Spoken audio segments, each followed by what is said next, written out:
नमस्कार, स्वागत है आपका 18 सदेश पर। आप देख रहे हैं हमारा मार्केट से जुड़ा prime time show power trade. आपके साथ में हूं अभिषेक सत्यव्रतम और मुंबई स्टूडियो में कश्मीर से छुट्टियां बिताकर लौटी अर्शेषा भी हमारे साथ स्टूडियो में जुड़ गई हैं। नए हफ्ते की शुरुआत है, नए साल की, नए कारोबारी साल की और नए महीने की भी शुरुआत है, लेकिन बाजार के लिए टेंशन वही है, टैरिफ वाली। एक चीज अच्छी हुई थी, वो थी एफआईज की खरीदारी का आंकड़ा, लेकिन शुक्रवार को एफआईज ने फिर से बेचा है। 6 दिनों की लगातार जो बाइंग हो रही थी उस पर ब्रेक लगी है और चूंकि ईद की छुट्टी थी, एक्सटेंडेड वीकेंड था, तो खबरों का है अंबार। आपके लिए चुनाव करके हमारे सहयोगी थोड़ी देर में हमारे साथ जुड़ेंगे और आपको बताएंगे कि आज स्टॉक्स न्यूज कौन से होंगे जहां पर आपको फोकस करना है, ब्रोकरेज रिपोर्ट्स कौन सी हैं, ग्लोबल मार्केट का भी पूरा का पूरा चेक लेंगे।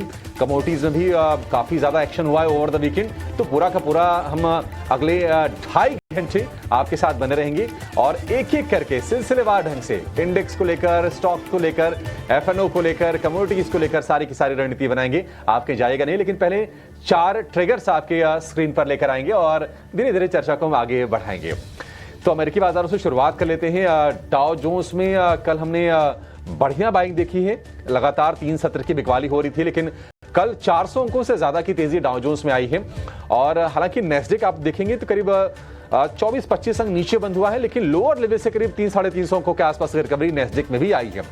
गिफ्ट निफ्टी अब देख रहे हैं कि अब चूंकि 3 दिन की छुट्टी के बाद बाजार खुल रहे हैं, थोड़ा सा एडजस्टमेंट वाला भी मसला होता है, आपको 180 अंक नीचे दिखेगा। और बाजार की नजर कहीं न कहीं रेसिप्रोकल टैरिफ पर है। डोनाल्ड ट्रंप के बयान कई सारे आ रहे हैं, व्हाइट हाउस के हवाले से आ रहे हैं, ट्रंप के हवाले से आ रहे हैं, लेकिन देखते हैं कि क्या कुछ करते हैं रेसिप्रोकल टैरिफ के मसले पर डोनाल्ड ट्रंप। थोड़ी सी बाजारों में अनिश्चितता का माहौल जरूर है और इसके चलते हम देख रहे हैं कि कमोडिटीज में भी गर्मी आ रही है। कच्चे तेल का भाव जो है वो है $75 के आसपास और सोने का भाव रिकॉर्ड ऊंचाई पर है, $3168 का रिकॉर्ड बनाया है उसने कॉमेक्स पर। आज फिर से डिफेंस वाली कंपनीज में एचएएल फोकस में रहेगा। हमने पिछले हफ्ते क्या पिछले महीने शानदार तेजी देखी है एचएएल में और फिर से बड़ा ऑर्डर मिला है 60,000 करोड़ रुपए का लाइट कॉम्बैट हेलीकॉप्टर्स के लिए। रेलटेल को भी बड़ा ऑर्डर मिला है और आज मार्च में ऑटो कंपनीज की बिक्री के आंकड़े किस तरह के रहे हैं उस पर भी बाजार की नजर रहने वाली है। पेपर शेयर फोकस में रहेंगे। एक डील की है आईटीसी ने, सेंचुरी पल्प को 3,498 करोड़ रुपए में खरीदने का फैसला किया है आईटीसी ने। लेकिन वोडाफोन आइडिया के लिए बड़ी राहत कहेंगे। शेयर भाव में एक्शन आज तो होगा, लेकिन वो एक्शन कितना टिकेगा इसका पूरा हम बहुत बारीकी से विश्लेषण करेंगे, क्योंकि जो आउटस्टैंडिंग थे स्पेक्ट्रम को लेकर, जो कर्जे थे उसको इक्विटी में बदलने का फैसला किया है। यानी कि वोडाफोन आइडिया ने सरकार से ये कहा है कि आप उसके बदले में शेयर ले लीजिए कंपनी में, और सरकार उसके लिए तैयार भी हो गई है। तो कह सकते हैं कि एक बड़ी राहत है वोडाफोन आइडिया के लिए। सरकार की जो हिस्सेदारी है वो 23% से बढ़कर हो जाएगी 49% पर। तो वोडाफोन आइडिया के शेयर में भी थोड़े से लो टिकट साइज वाला शेयर जरूर है, लेकिन बड़े एक्शन के लिए आप इसमें तैयार रहिएगा आज के सत्र में।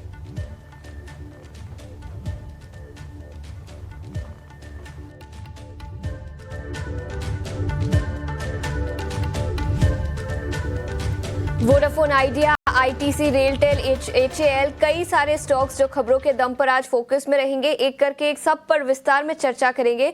इस बीच हमारे साथ डिम्पी भी जुड़ चुके हैं। Dimpy, good morning. लेकिन आपके पास थोड़ी ही देर में आएंगे। सबसे पहले ग्लोबल बाजारों से किस तरह के संकेत निकल कर आ रहे हैं उस पर नजर डालेंगे। और अभिषेक, गिफ्ट निफ्टी की बात करें तो शुक्रवार की कमजोरी के बाद आज फिर एक बार कमजोर ओपनिंग के संकेत निकल कर आ रहे हैं। यूरोपियन बाजार कल लाल निशान में बंद हुए। अमेरिकी बाजारों में मिलाजुला कारोबार दिखा, लेकिन गिफ्ट निफ्टी से कमजोर ओपनिंग के संकेत। एशियाई बाजारों में हालांकि तेजी आज सुबह दिखी है। देखिए शीशा, ये कमजोरी इसलिए भी है क्योंकि आप एडजस्टमेंट को थोड़ा देखिए, क्योंकि 3 दिन लगातार बाकी ग्लोबल बाजार गिरे हैं, चाहे वो चीन का बाजार हो, चाहे वो अमेरिकी बाजार हो। और उसके बाद हमने कल के सत्र में देखी है कि वहां पर तेजी लौटी है। आज भी आप देखेंगे निकेई में, हैंगसेंग में, कोरिया के बाजार में तेजी दिखेगी। गिफ्ट निफ्टी आपको इसलिए 167 अंक नीचे ये दिखाई देगा। अमेरिकी बाजारों की अगर हम बात कर लें तो कल का जो सत्र रहा, डाउ में 400 अंकों से ज्यादा की तेजी रही। नेस्डेक की बात करें, लोअर लेवल से अच्छी हमने रिकवरी वहां पर आते हुए देखी है, लेकिन थोड़ी सी ट्रंप के टैरिफ को लेकर टेंशन बरकरार है। इसके चलते अगर आप देखेंगे जो फ्यूचर्स हैं वहां पर आपको डाउ फ्यूचर में भी 100 अंकों से ज्यादा की नरमी दिखेगी, और नेस्डेक फ्यूचर में अगर आप प्रतिशत के लिहाज से देखेंगे थोड़ा ज्यादा, उसमें भी 100 अंकों से ज्यादा की नरमी आपको दिखेगी। रेसिप्रोकल टैरिफ को लेकर डोनाल्ड ट्रंप 2 अप्रैल को फैसला लेने वाले हैं, और वो उन्होंने कहा था, उनका स्टेटमेंट आया था कि वो सभी देशों पर टैरिफ के साथ शुरुआत करने वाले हैं। देखते हैं कि उनके कदम क्या होते हैं।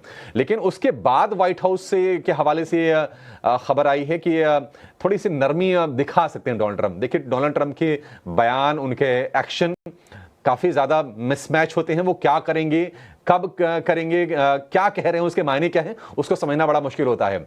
देखते हैं कि क्या कुछ होता है। लेकिन अगर आप बाकी अगर बाजारों को देखेंगे तो आज निकेई में, हैंगसेंग में, इसके अलावा कोरिया के बाजार में, एशिया में चौतरफा तेजी का माहौल है। गिफ्ट निफ्टी आपको जरूर 168 तक नीचे दिखेगा, क्योंकि ईद की छुट्टी के चलते हमारे बाजार कल के सत्र में बंद रहे थे। एक और चीज हम देख रहे हैं कि थोड़ी अनिश्चितता है टैरिफ को लेकर, उसके चलते सोने में सेफ हेवन बाइंग हो रही है। कॉमेक्स पर अगर हम भाव की बात करें तो $3,168 की नई ऊंचाई पर सोने का भाव पहुंच गया है, और लगातार तेजी वहां पर हो रही है। कच्चे तेल की बात करें, क्रूड में भी हम देख रहे हैं कि एक्शन लगातार है, उबाल बढ़ रहा है, और भाव है 5 हफ्ते के हाइस पर। उसके पीछे 2 रीजंस हैं। एक तो अमेरिका ने ईरान को धमकी दी है कि अपने न्यूक्लियर प्रोग्राम को वो बंद नहीं करते हैं या फिर हमारी बात नहीं मानते हैं तो वो तैयार रहें। अमेरिका ने उनको हमले की धमकी दी है, बॉम्बिंग की धमकी दी है डोनाल्ड ट्रंप ने ईरान को, तो थोड़े सप्लाई को लेकर कंसर्न्स हैं। दूसरी टेंशन ये है कि उन्होंने रूस को भी चेतावनी दी है कि अगर जो यूक्रेन के साथ जो पीस टॉक्स होने की जो संभावना है उसमें अगर कोई बाधा उत्पन्न करता है अगर रूस, तो थोड़े से अंजाम थोड़े से सीवियर हो सकते हैं, उन पर भी टैरिफ बढ़ाए जा सकते हैं, सैंक्शंस बढ़ाए जा सकते हैं। और जो देश रूस से कच्चे तेल का इंपोर्ट कर रहे हैं, डोनाल्ड ट्रंप ने कहा है कि उन पर 25 से लेकर 50% के सेकेंडरी टैरिफ लगाए जा सकते हैं। मेजर इंपोर्टर कौन है? सबसे बड़ा इंपोर्टर है चीन, दूसरा सबसे बड़ा इंपोर्टर है हमारा देश भारत। तो इनके लिए कह सकते हैं कि एक थोड़ा सा परोक्ष रूप से ये धमकी भी निकल के आई है डोनाल्ड ट्रंप की तरफ से। तो ये रहा ग्लोबल मार्केट का पूरा हाल। आज का सत्र क्रूशियल है, और हम देखेंगे कि 2 अप्रैल को डोनाल्ड ट्रंप फैसला क्या लेते हैं, यानी कि कल रेसिप्रोकल टैरिफ को लेकर दुनिया भर के बाजारों की नजर जो है उसी चीज पर टिके रहेगी। आज कुछ आंकड़े आएंगे अमेरिका में, मैन्युफैक्चरिंग के आंकड़े आएंगे, फरवरी में जॉब ओपनिंग के आंकड़े आएंगे। देखते हैं कि इकोनॉमी को लेकर किस तरह की तस्वीर वहां से निकल के आती है। लेकिन आज थोड़ी सी कमजोर शुरुआत के लिए भारतीय बाजार में तैयार है। गिफ्ट निफ्टी दिखा रहा है आपको 165 166 नीचे के फिलहाल लेवल्स। लेकिन चलिए लौटते हैं अपने बाजारों पर और चर्चा करते हैं एफआईज की, क्योंकि एफआईज की लगातार 6 दिन की बाइंग हो रही थी, और हमने देखा था कि जो लॉन्ग होल्डिंग थी एफआईज के इंडेक्स फ्यूचर्स में वो पहुंच गई थी 40% के भी ऊपर। लेकिन 6 दिनों की खरीदारी पर ब्रेक लगी है। हमने देखा शुक्रवार को सेलिंग का आंकड़ा है एफआईज की तरफ से। डिम्पी हमारे साथ हैं। Dimpy, good morning. एफआईज से शुरुआत करते हैं। देखिए, हरी तस्वीरों के बाद एक 28 मार्च को 4,352 करोड़ रुपए की सेल का फिगर, इसको किस तरह से आप देख रहे हैं, और लॉन्ग होल्डिंग किस तरह की है आज के लिए? बिल्कुल, आशीषा को देखकर भी काफ़ी अच्छा लग रहा है। एक हफ्ते के बाद उनसे मुलाकात हो रही है। Ashisha, welcome back to this show. और दूसरा भी आपने एफआईज की जो बात बोली है, इसमें अगर आप आशीषा कश्मीर घूम के आए वैसे, तभी आज आप कश्मीर की वादियों से आए हुए जैसे लग रहे हो आप। क्या देखा है आपने कश्मीर में?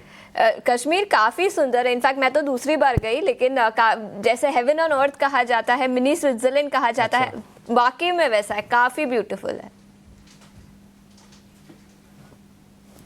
बहुत ही शानदार। खैर, इसके बारे में हम चर्चा आपसे विस्तार से आगे चल के करते रहेंगे, मौका देख के बीच में।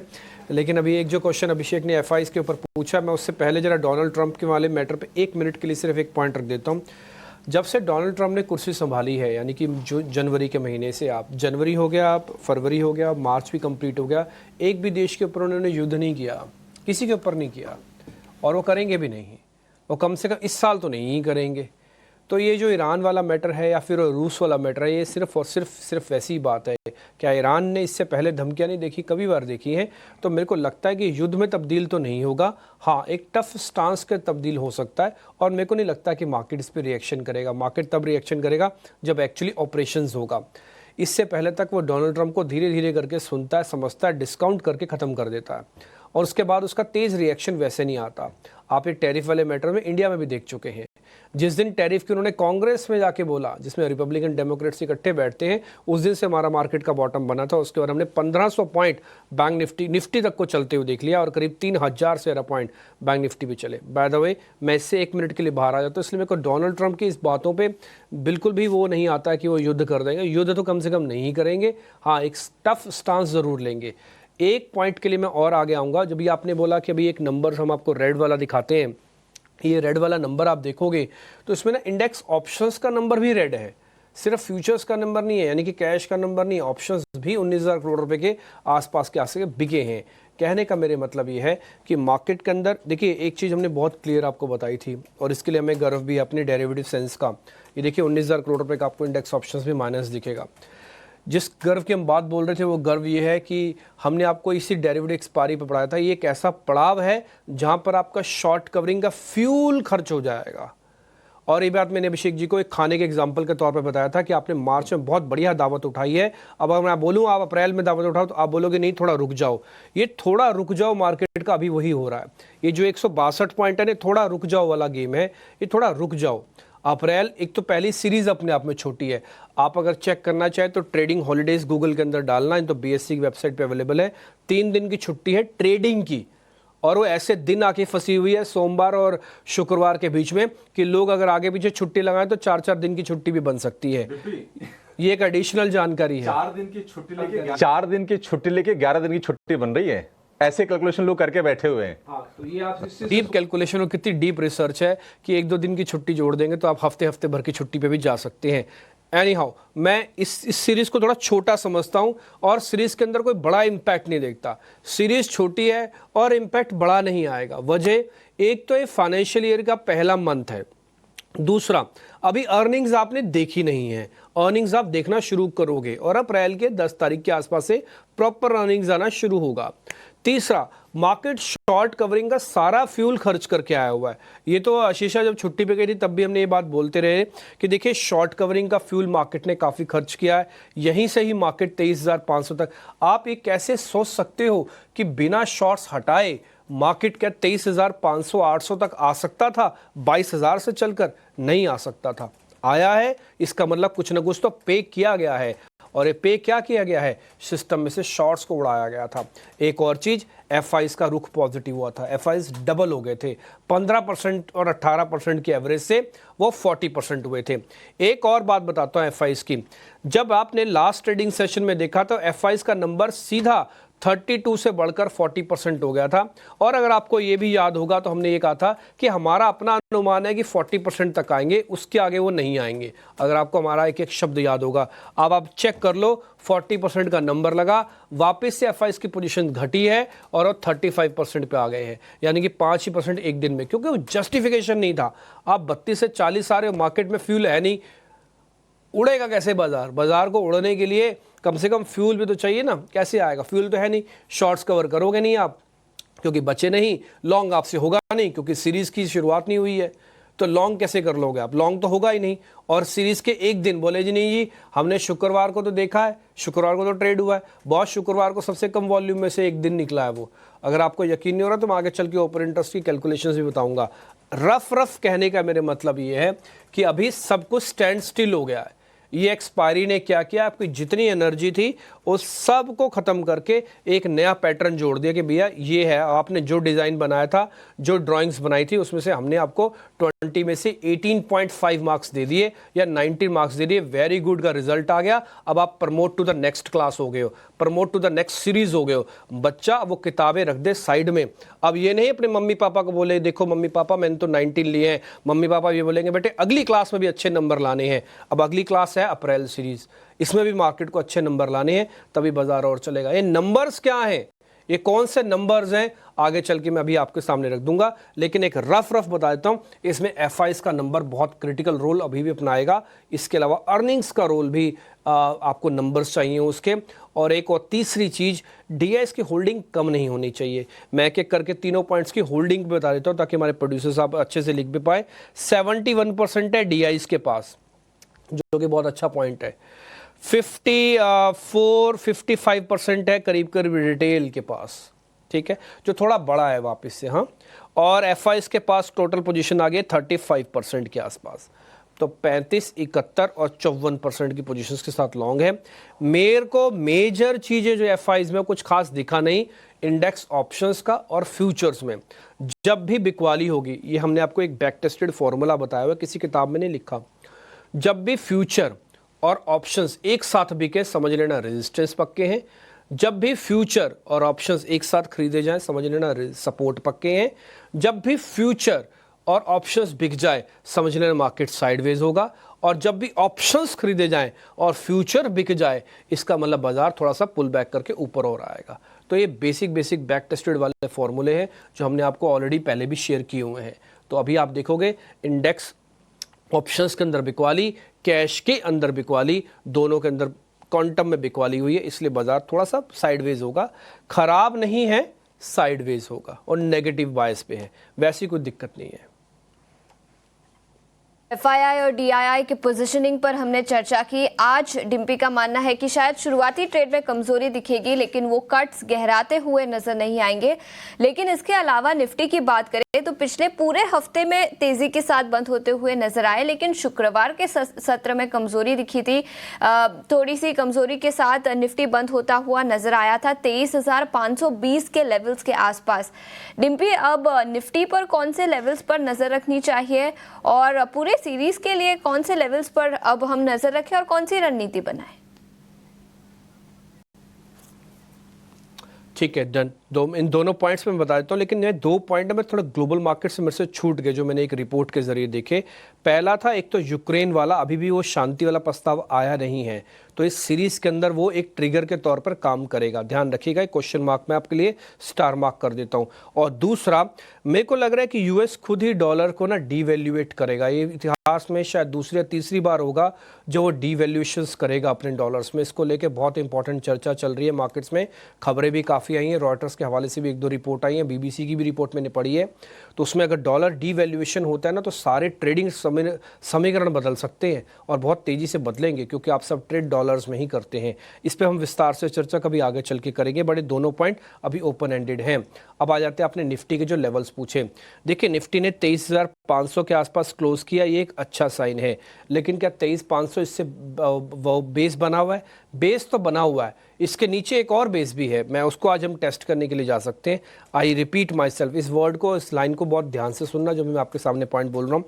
23,250, आई रिपीट 23,250 मार्केट का बहुत इंपॉर्टेंट सपोर्ट एरिया है। ये अगर बच गया आज, कल, परसों, तरसों, 3-4 दिन में, और ये नहीं टूटता, इसके ऊपर हम बार बार क्लोज कर रहे हैं, तो ट्रस्ट में इस पूरे अप्रैल सीरीज में, ध्यान रखिएगा मैं जो वर्ड बोल रहा हूँ, इस पूरे अप्रैल सीरीज में आप डीप कट्स नहीं देखेंगे मार्केट्स के अंदर।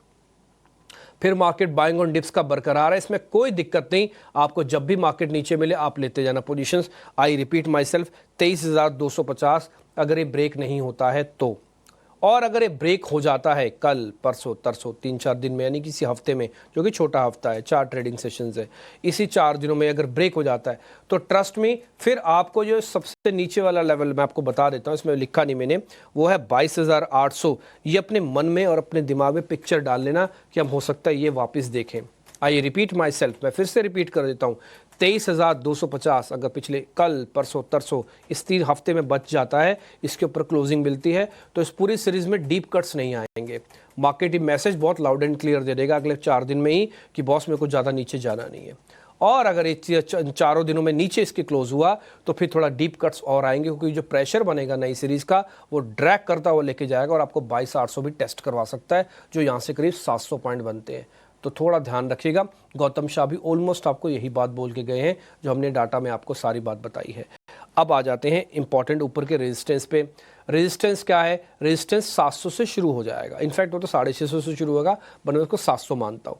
23,700 और 800 ये रेजिस्टेंस की रेंज है, हमने आपको पहले भी बताया था।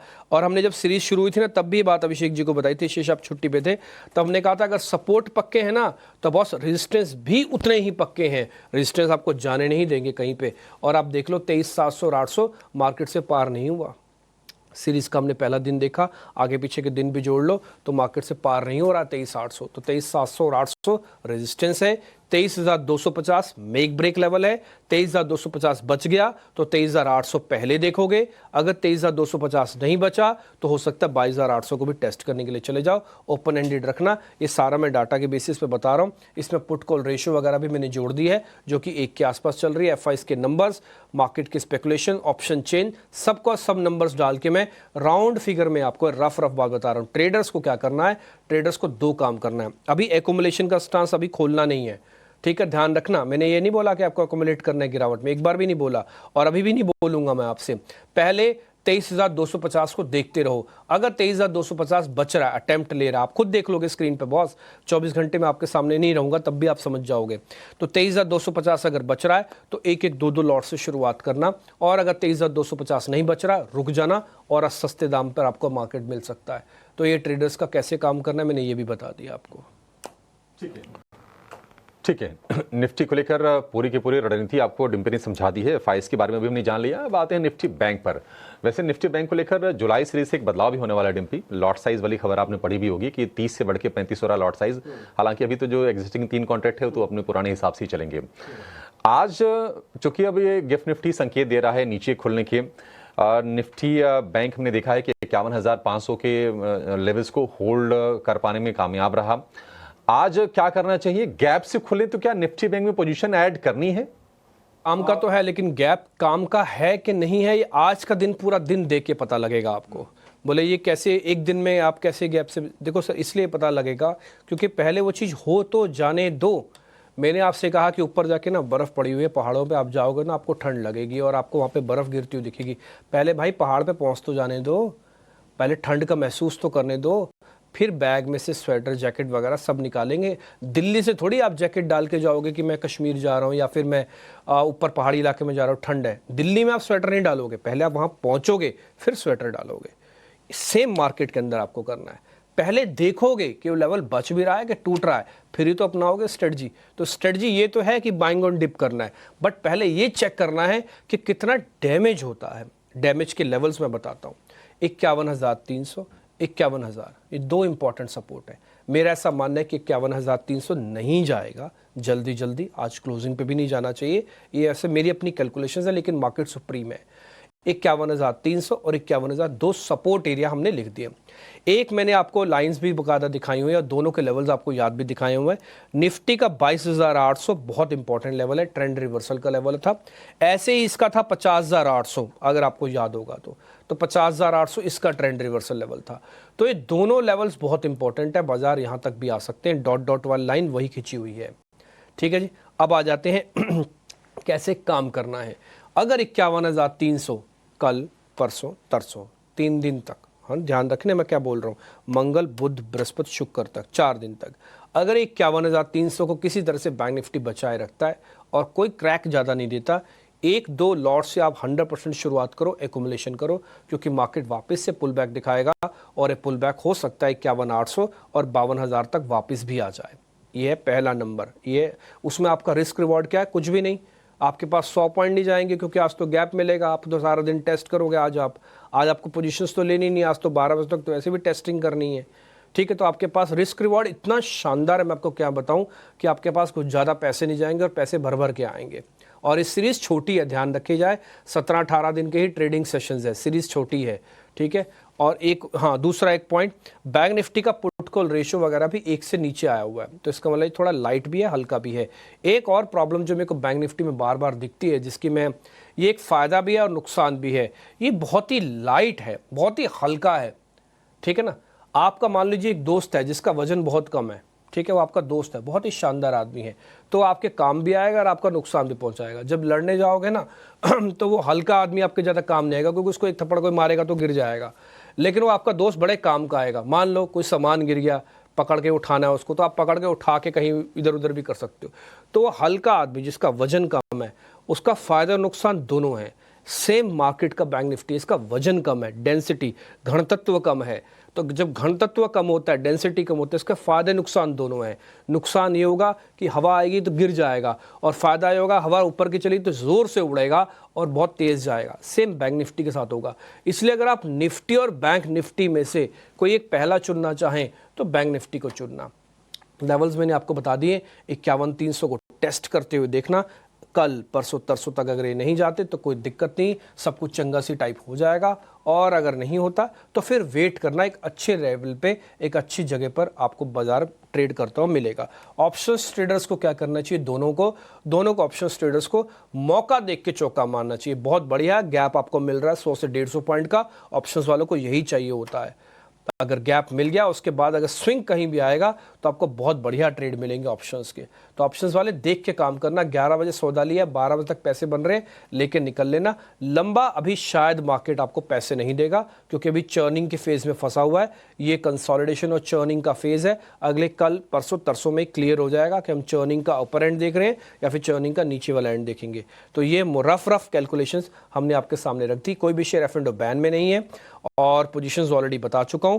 22,500 की कॉल पे नजर रखना, ये आपको काफी हद तक जानकारी दे देगा। समझने के लिए बहुत इंपॉर्टेंट है कि 22,500 की कॉल में क्या हो रहा है। ज्यादा बड़ी टूट आई मत आना, कम टूट आई तो आ सकते हो। चेक करने के लिए एक इंडिकेटर है ऑप्शन चेन में 22,500 वाली कॉल्स। किरण जानी, वैशाली पारिक हमारे साथ जुड़ चुके हैं 3 दिन की अच्छी छुट्टी के बाद और अच्छे सेलिब्रेशंस होने के बाद। अब वैशाली से जरा समझते हैं कि वो मार्केट्स को कैसे देखते हैं। किरण सर आपका भी शुक्रिया, वैशाली मैम आपका भी शुक्रिया, थैंक यू वेरी मच। नए फाइनेंशियल ईयर की भी शुरुआत हो रही है और वैसे अप्रैल फूल तो मैं नहीं बोलता, कोई बात नहीं, लेकिन आप इसको आज कंसीडर ही ना कीजिएगा। कहीं मार्केट हमारा अप्रैल फूल तो बनाने नहीं जा रहा है ना वैशाली मैम। मार्केट ने जो पुल बैक दिखाया हुआ है ये फेयर पुल बैक है, ट्रू पुल बैक है और आगे भी रहेगा ना। ये छोटे छोटे डिप्स हैं, ऊपर आ जाएंगे ना वापस से। वेल उम्मीद तो ऐसा ही है। First of all very good morning all of you. तो मार्केट एक रेजिस्टेंस जरूर दिखा रहा है 23,800 पे और फ्राइडे के सेलिंग प्रेशर से हमने देखा और फिर अपनी ग्लोबल मार्केट्स में भी देख रहे हैं। तो आई थिंक ब्रॉड बेस्ड 23,200 23,300 का सपोर्ट बहुत ही महत्वपूर्ण है और रेंज बाउंड रहेगा फिलहाल 23,200 टू 23,800। अगर 23,200 लेवल्स टूटता है और उसके नीचे सस्टेन करता है then it is a cause of concern. So till then हम व्यू यही बनाएंगे दैट ये एक पुल बैक हो रहा है, रिट्रेसमेंट हो रहा है, 23,200 को ध्यान देना है। ठीक है, 23,200 के लेवल को आपको ध्यान रखना है। तो मोटा मोटी देखिए जो हमने चर्चा की बड़े विस्तार से, वैशाली जी ने बिल्कुल गागर में सागर भर दिया, बता दिया कि हाँ जो आपने चर्चा की है बिल्कुल वो मौजूद है, इसमें कोई दिक्कत नहीं है। 500 से 600 अंकों की रेंज है। नीचे के साइड की बात करें 23,200 300 ये सपोर्ट्स हैं। रेजिस्टेंस की बात करें तो 23,800 जिसकी हम चर्चा लगातार कर रहे हैं। अगर वो ऊपर की तरफ हम ब्रेक करते हैं तो जाके ऊपर के हम कह सकते हैं कि अगले दरवाजे बाजार के लिए खुलते चले जाएंगे। तो ये निफ्टी की एनालिसिस होगी। फिर से एक्सपर्ट के लेंस से भी हमने समझ लिया है। अब आ जाते हैं शेयरों पर। किरण जी या वैशाली जी, आप दोनों का बहुत शुक्रिया समय देने के लिए। स्वागत है आपका 18 स्वदेश पर। किरण जी, आपसे शेयरों की शुरुआत कर लेते हैं। बताइए आज स्टॉक्स कौन से हैं जो आपके फोकस में रहेंगे, क्या खरीदने की सलाह देंगे आप?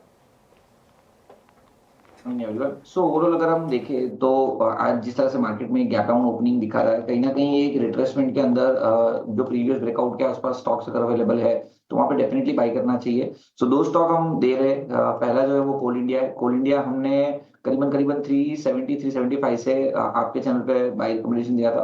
हमारा जो टारगेट था 400 410 का वो अचीव हुआ है। अब उसके बाद से वापस 395 398 का एक अच्छा खासा सपोर्ट है। साथ ही साथ 100 दिन की मूविंग एवरेज है, उसके आसपास मल्टीपल बुलिश कैंडलस्टिक्स पैटर्न बनाई हुई है। आज की इस गिरावट में अगर हमें वापस 395 से 398 के रेंज में मिलता है तो कोल इंडिया एक बार के लिए लॉन्ग करना चाहिए। 415 का हमारा टारगेट रहेगा जो 102 दिन में आ सकता है and 390 as a stop loss हमें मेंटेन करना रहेगा। तो पहला रहेगा कोल इंडिया।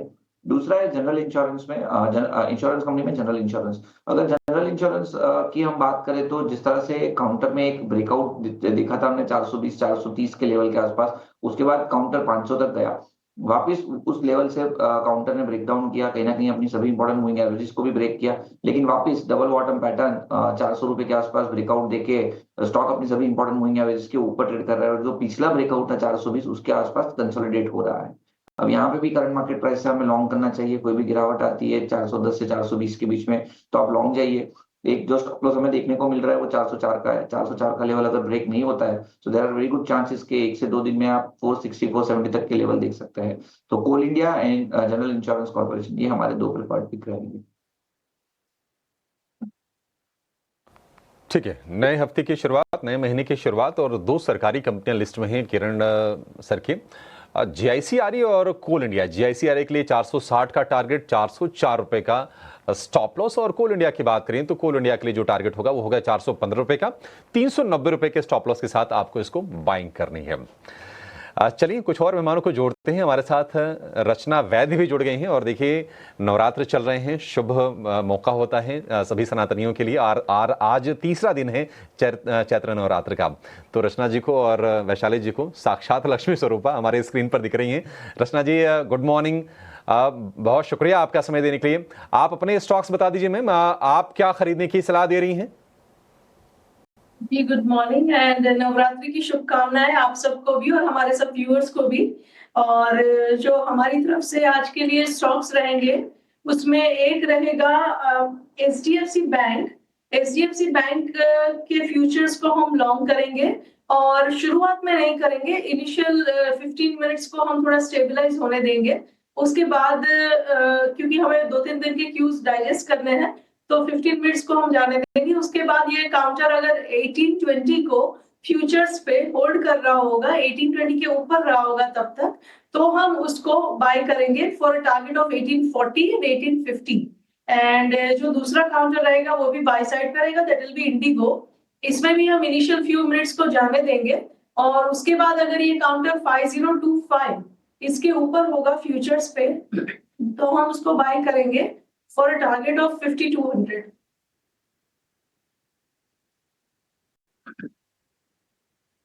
आपके दोनों लेवल्स, दोनों शेयर्स हमने सब समझ लिए हैं। HDFC और इंडिगो दोनों ही पे आपने अपने रिकमेंडेशंस भी दिए हैं और दोनों की कोशिश करें प्लेट्स बना के आपके सामने रख दें। वैशाली मैम, एक चीज़ आप भी नोटिस कर रहे थे लास्ट सीरीज़ में और हम भी इसको नोटिस कर रहे थे कि IT का रोल बहुत इंपॉर्टेंट है। IT जिस जगह पे खड़ा है बहुत ही क्रिटिकल रोल अपनाएगा। इस सीरीज़ में भी IT की इंपॉर्टेंस बहुत बढ़ गई है। अब आपका टेक क्या है निफ्टी IT इंडेक्स पे जो कि ट्रेडेबल है, और या कोई ऐसा शेयर जो आपको लग रहा है बहुत इंपॉर्टेंट है? क्योंकि अगर IT चलाना तो डैमेज बहुत कम होगा और अगर IT नहीं चला तो डैमेज मल्टीप्लाई भी हो सकता है। डेफिनेटली। तो IT इंडेक्स हम देखें तो 46,000 से 36,000 पे रिट्रेस हुआ है। तो 36,000 अगर आप देखेंगे तो एक अच्छा सा सपोर्ट बन चुका है। I think the low that was made was 35,900 जो रिसेंट पास में हुआ था। ये लेवल बहुत ही आवश्यक है, अगर सस्टेन करता है then IT can give a good bounce back. तो इसी अनुसार मुझे लग रहा है रिस्क रिवॉर्ड रेशियो ठीक है, और अगर ये टूट रहा है तो ऑफ कोर्स डैमेज और भी हो सकता है and then that can drag to 34,000 and so on. तो फिलहाल हम देख रहे हैं परसिस्टेंट, जैसे कि आप देख रहे हैं स्टॉक काफी कंसोलिडेट हुआ है 5,000 पे, फिर वहां से एक बाउंस दे रहा है। तो मेरे ख्याल से परसिस्टेंट LTI माइंट्री का भी अच्छा सा करेक्शन हो चुका है। 4,000 का एक वीकली चार्ट पे भी एक अच्छा सा सपोर्ट आ रहा है। तो रिस्क रिवॉर्ड रेशियो वाइज ये दो स्टॉक्स मेरे ध्यान में जरूर है, LTI माइंट्री और persistent. So let's see. So overall, 35,900 is the final support in IT index. और ये जो स्टॉक्स जैसे कि मैंने बात करा, आई थिंक सपोर्ट लेवल्स को ध्यान देना बहुत ही आवश्यक है, because if IT index on the whole 36,000 levels तोड़ता है और उसके नीचे सस्टेन करता है तो I think that will trigger a further sell off in the market. इसलिए निफ्टी IT इंडेक्स पे भी ध्यान रखना। अभी 800 पॉइंट की है गैप, अगर 800 पॉइंट और नीचे जाने पर ही नुकसान बढ़ेगा। और एक और बात, परसिस्टेंट जैसे शेयर्स पे भी आप ध्यान रखना जो विशाली मैम ने भी आपको बताया है। विशाली मैम, ये तो मैंने आपसे IT स्पेसिफिक होके पूछा, वैसे आपकी ट्रेडिंग कॉल्स क्या है आज की? सो आई थिंक फ्यूचर्स के स्टॉक्स देखेंगे तो ONGC में मुझे एक अच्छा सा ट्रेंड बन रहा है ऐसा लग रहा है। तो 236 का स्टॉप लॉस रहेगा और सो मेरे ख्याल से आज थोड़ा गैप डाउन भी खुल सकता है, थोड़ा वीक खुल सकता है। तो आई थिंक ये 242 240 लेवल्स के पास एक अच्छा बाइंग स्ट्रेटेजी बन सकती है विथ 236 से स्टॉप लॉस, और पोजिशनल ट्रेडिंग टारगेट रहेगा 255। दूसरा है जो ट्रेंड ऑलरेडी एस्टैब्लिश्ड है वो SBI लाइफ। तो SBI लाइफ ऑल्सो फ्राइडे के क्लोजिंग के अनुसार आई थिंक 1547 है, थोड़ा रिट्रेस हो सकता है। Ideal level to get into would be 1520 और 1490 के स्टॉप लॉस के साथ अगर ये पोजिशनल ट्रेड को हम कंसिडर करें तो ये 1600 1620 तक भी जा सकता है।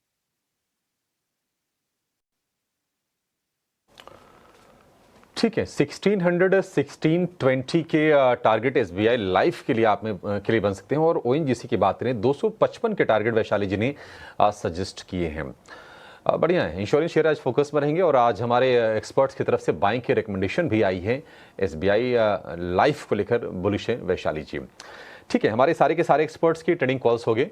6 के 6 जो कॉल्स हैं तेजी वाले हैं, सिक्सर लगा है तेजी का। और अब बढ़ते हैं खबरों की तरफ। आज स्टॉक्स की न्यूज़ में जो सबसे ज़्यादा फोकस रहेगा वो रहेगा आज वोडाफोन आइडिया पर, क्योंकि सरकार की इक्विटी बढ़ने वाली है। जो एक स्पेक्ट्रम के ड्यूज थे करीब 37,000 करोड़ रुपए के आसपास की वोडाफोन आइडिया पर, वोडाफोन आइडिया ने कहा कि आप इसके बदले कंपनी में हिस्सेदारी अपनी बढ़ा लीजिए। सरकार ने उस पर अपनी रजामंदी भी जाहिर कर दी है। जरा डिटेल समझते हैं। देखिए, वोडाफोन आइडिया ने अब हो सकता है कि आज बड़े मूव्स दिखाए आपको। 10 रुपए के भाव पर ये इक्विटी का कन्वर्जन होने जा रहा है। भाव आप देखिए 7 रुपए से नीचे के हैं, तो कम से कम 10 रुपए का तो मान के चलिए कि शायद वहां तक ये छूने की कोशिश कर सकता है। इस पर आगे हम अपने एक्सपर्ट का व्यू लेंगे, लेकिन क्या कुछ हुआ है जरा ये पूरी खबर को विस्तार से समझते हैं। हमारे सहयोगी शरद दुबे जुड़ गए हैं वोडाफोन आइडिया का ये एनालिसिस करने के लिए, और खबरों वाले शेयर की एक लंबी फहरिस्त है उसकी भी लिस्ट लेकर। लेकिन शरद, गुड मॉर्निंग। पहले बताइए वोडाफोन आइडिया को लेकर क्या न्यूज आई है? गुड मॉर्निंग अभिषेक। वोडाफोन आइडिया के लिए बहुत जो है स्ट्रॉन्ग पॉजिटिव न्यूज़ फ्लो आया है। यहाँ पे जो गवर्नमेंट जो है कन्वर्ट करने वाली है कंपनी के जो स्पेक्ट्रम बकाया है उसको अब वो इक्विटी में कन्वर्ट करने वाली है। ऑफ कोर्स इंपॉर्टेंटली देखा जाए तो जो ड्यूज़ है ये डेफर्ड पेमेंट्स के लिए है मॉरेटोरियम पीरियड में, और इसमें जो इंटरेस्ट लेवल है वो भी दिया गया है।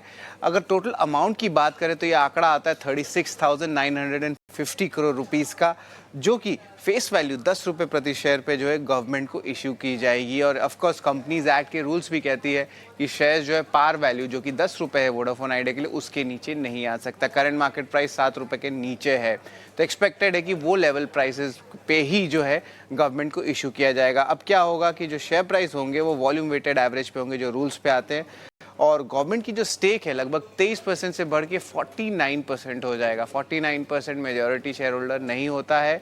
और इम्पॉर्टेंटली आपके सवाल आ रहा होगा दिमाग में कि ओपन ऑफर ट्रिगर हो रहा है कि नहीं हो रहा है। अगर इक्विटी कन्वर्जन्स में कुछ प्रोविजंस होते हैं जहाँ पे ओपन ऑफर नहीं अलाउ करते, और अब जो है इसके कारण जो हम देख रहे हैं, पहले भी 8-10 साल पहले भी कुछ मूवमेंट्स आई थी ONGC के कंपनीज में, वहाँ पे भी ओपन ऑफर ट्रिगर नहीं हुआ था। तो ये एक जो है पूरी क्लैरिटी मैं आपको बता दिया हूँ। याद रखिए जो प्रमोटर्स हैं ऑपरेशनल कंट्रोल रखने वाले हैं खुद अपने पास ही, और आगे जाते हुए जो है सेबी की रेगुलेटरी अप्रूवल्स ये सब पे भी फोकस रहने वाली है, जिस तरह कन्वर्जन होगा आपका गवर्नमेंट के जो ड्यूज़ है इक्विटी में। अब सेंट्रम ब्रोकिंग ने उन्होंने कहा है कि जो कन्वर्जन है तो उसमें क्या होगा, जो ओवरऑल कंपनी की डेट फंड रेस चल रही है वो लगभग 25,000 करोड़ रुपए की, तो उसमें जो है आप कह सकते हैं कि एक पॉजिटिव मोमेंटम देखने मिल सकता है। और कंपनी की एक ऑनगोइंग कैपेक्स प्रोग्राम भी है, वो लगभग 50,000 करोड़ रुपए की है। उसका 2 रीज़न है, एक तो 4G के ऊपर जो है वो एक्सपैंड कर रहे हैं, और धीरे धीरे 5G जो है नए नए सर्कल्स में इंट्रोड्यूस कर रहे हैं, तो उसके लिए जो है ये 2 प्रोग्राम्स चल रहे हैं। लेकिन सवाल उठता है कि डेट कितना कम हुआ है। नेट डेट लेवल्स पे अगर हम बात करें तो पहले ये आंकड़ा जो था 2.1 लाख करोड़ रुपीस का था, और अब इस अनाउंसमेंट के बाद वो घटा है, ज़्यादा नहीं घटा है बट एक डिसेंट साइज घटा है, ऑलमोस्ट 1.7 लाख करोड़ पे ये आंकड़ा आ गया है। तो हम कह सकते हैं कि 10 से 15% जो है नेट डेट भी कम हुआ है। तो ऑफकोर्स स्टॉक के लिए पॉजिटिव मोमेंटम रहेगा, और एक positive read through Indus towers के लिए भी रहेगा, क्योंकि इंडस टावर, वोडाफोन आइडिया उनके भी जो है डेट रीपेमेंट चले जा रहे हैं, तो अब वो प्रोसेस भी और ज़्यादा इंपॉर्टेंट हो जाएगा, और इंडस टावर्स पे भी पॉजिटिव मोमेंटम देखने मिल सकता है। खास करके एक डिविडेंड प्ले भी है ये स्टॉक। तो ये 2 स्टॉक्स पे आप नज़र रखिएगा। टेलीकॉम सेगमेंट में आज वॉल्यूम्स में मूवमेंट आ सकता है। नहीं, डेफिनेटली शरद, वॉल्यूम में तो मूवमेंट आएगा ही, स्टॉक प्राइस में भी हम आज तेज मूवमेंट देखेंगे। वैशाली जी, एक वोडाफोन आइडिया पर आपसे व्यू चाहिए। देखिए, वोडाफोन आइडिया में हमने काफ़ी ज़्यादा उथल पुथल देखा है। अगर हम हाल फिलहाल की बात करें, हमने शेयर को 8 रुपये से चलते हुए देखा, 18 तक पहुंचा, 18 से फिर से वापस आके शेयर वही कॉर्नर हो गया, अब 7 रुपये के नीचे की भाव है। अब देखा जाए तो एक तरह से कह सकते हैं कि सरकारी कंपनी हो जाएगी। अगर आप वोडाफोन PLC के स्टेक को देखेंगे और आदित्य बिरला ग्रुप के स्टेक को देखेंगे तो दोनों मिला के करीब करीब 25-26% के अराउंड बैठती हैं, और अकेले सरकार के स्टेक करीब 50% के आसपास के हैं। हालांकि ऑपरेशनल जो कंट्रोल है वो जो ओरिजिनल जो प्रमोटर होने के पास रहेगा। सरकार तो ठीक है अपना स्टेक बस ले रही है, लेकिन कहीं ना कहीं उत्साह इस चीज को लेकर बिल्ड होगा। चैलेंज ये रहा है कि एक्चुअल जो बिजनेस है उसमें कोई हमने बहुत सुधार देखा नहीं है। बहुत लेट जाके इन्होंने मुंबई सर्किल में अपनी 5G के सेवाएं शुरू की हैं। कैश फ्लो को लेकर प्रॉब्लम है, डेट भी बहुत ज़्यादा कम नहीं हो रहा है। आज तो हम स्पाइक देखेंगे, लेकिन कितना टिकेगा ये थोड़ा सा इस पर सवाल रहेगा। वैशाली जी, करना क्या है वोडाफोन आइडिया में? ये इस तेजी के लिए प्ले करना है आपको? कहाँ तक जाता हुआ शेयर लग रहा है? और जो लंबे समय से फंसे हुए हैं क्या इस बाउंस का एग्जिट के लिए इस्तेमाल करें? ऑफ कोर्स, बिकॉज ऐसे तो बहुत सारे न्यूज आए कुछ, लेकिन प्राइस में कुछ फैक्टर हुआ नहीं।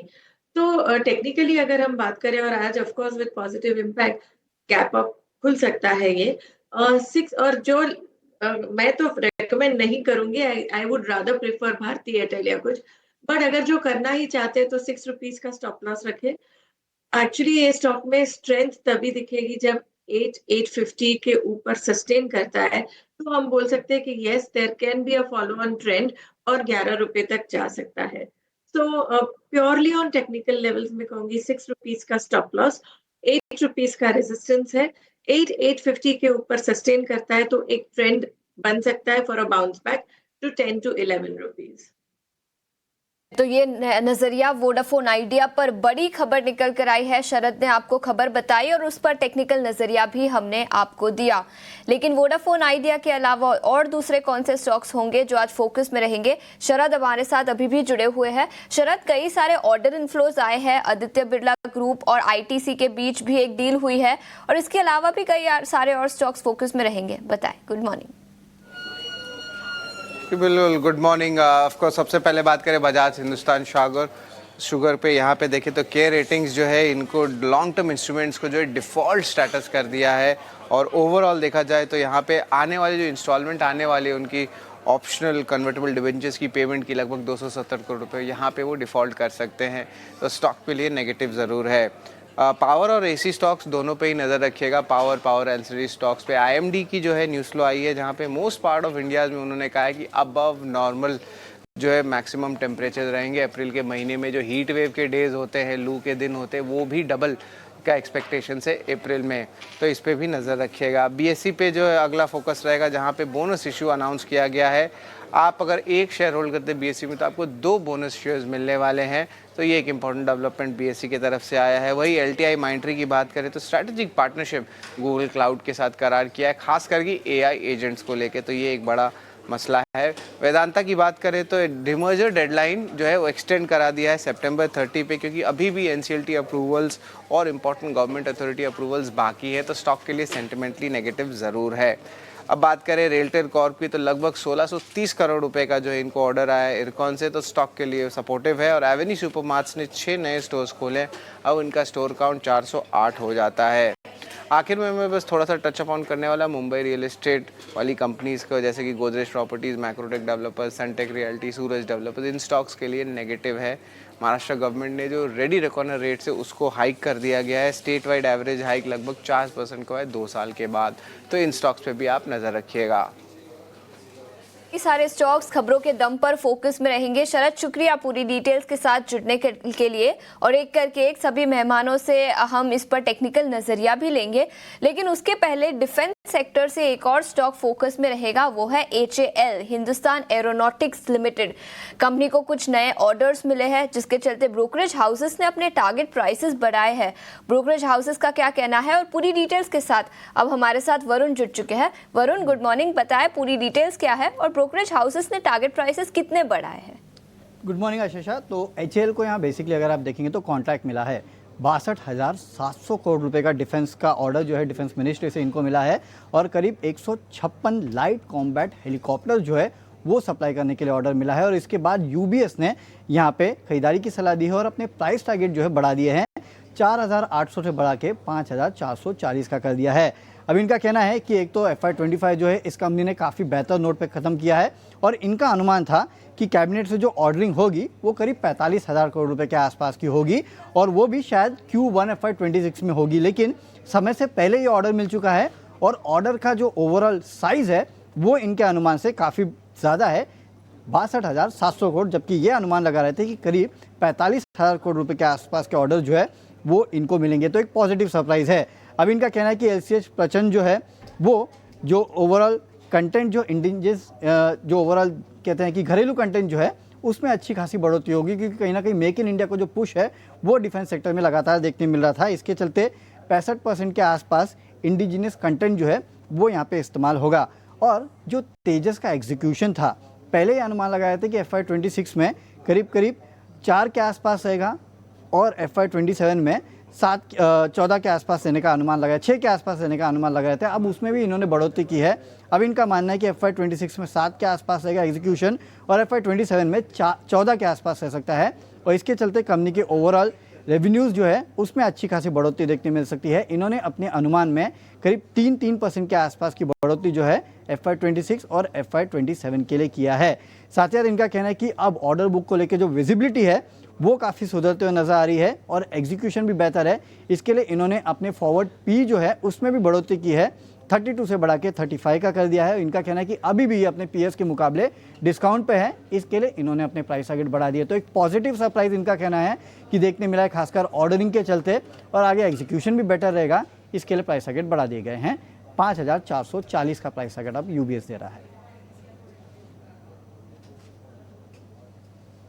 5440 हो गया और शेयर चल रहा है अभी 4100 पे। तो एक बड़ा मार्जिन है, बड़ा ट्रेड है। यूबीएस की रिपोर्ट है। हिंदुस्तान एरोनॉटिकल्स एक राउंड की गिरावट के बाद फिर से तेज चलने लगा है। सीरीज में बढ़िया रोल ओवर लेके आया है। बहुत सारी चीज़ें ऐसे हैं, गर्व करने के लिए हमको इस भारतीय कंपनी में बहुत गर्व भी होना चाहिए, क्योंकि बहुत मेहनत से ये ग्लोबल पैरामीटर्स को सेट करते हुए देश के डिफेंस के लिए काफ़ी अच्छा प्रोड्यूस कर रही है। ये एक मंथ का रिटर्न प्रोड्यूसर्स आपने आपको दिखाया, 35% का रिटर्न भी इसने दिया है। लेकिन अब आगे क्या यूबीएस ने जो भी पॉइंट्स बोले हैं और जो भी टारगेट दिया है, क्या उसी के नक्शे कदम पे हमको चलना चाहिए या फिर कुछ कंसर्न्स भी हैं? थोड़ा और समझने की कोशिश करते हैं। विवेक कारवा हमारे साथ जुड़ चुके हैं, उनका भी जरा स्वागत करते हैं। रचना मैम तो है ही हमारे साथ, वैशाली पारिक से और किरण जानी से भी हम टेक्निकल एनालिसिस ले रहे हैं।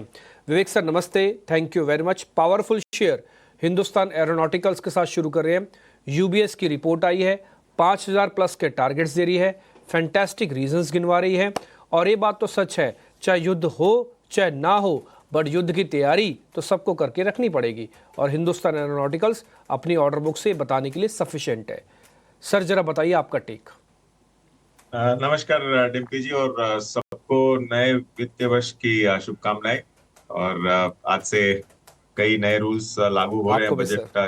हाँ जी, तो देखिए सुपर्ब कंपनी है हिंदुस्तान एरोनॉटिक्स डिफेंस स्पेस में, और मुझे लगता है कि मैंने इनफैक्ट वो रिपोर्ट देखी थी सुबह, आज समय मिल गया था क्योंकि कल छुट्टी थी। मुझे लगता है कि जो पहले वाला टारगेट था यूबीएस का करीबन 4800 से लेके 5000 रुपए का, वो काफी वैलिड टारगेट रह सकता है, और 5000 के ऊपर थोड़ा सा अग्रेसिव लग रहा है। जो ये ऑर्डर्स है ये आपको अगले मतलब इस क्वार्टर में या फिर अगले 2-3 क्वार्टर में आपको बैलेंस शीट में इसका प्रॉफिट आते हुए नहीं दिखेगा। इसकी विजिबिलिटी आपको मिलेगी अगले 3 साल के लिए, 3 साल प्लस के लिए।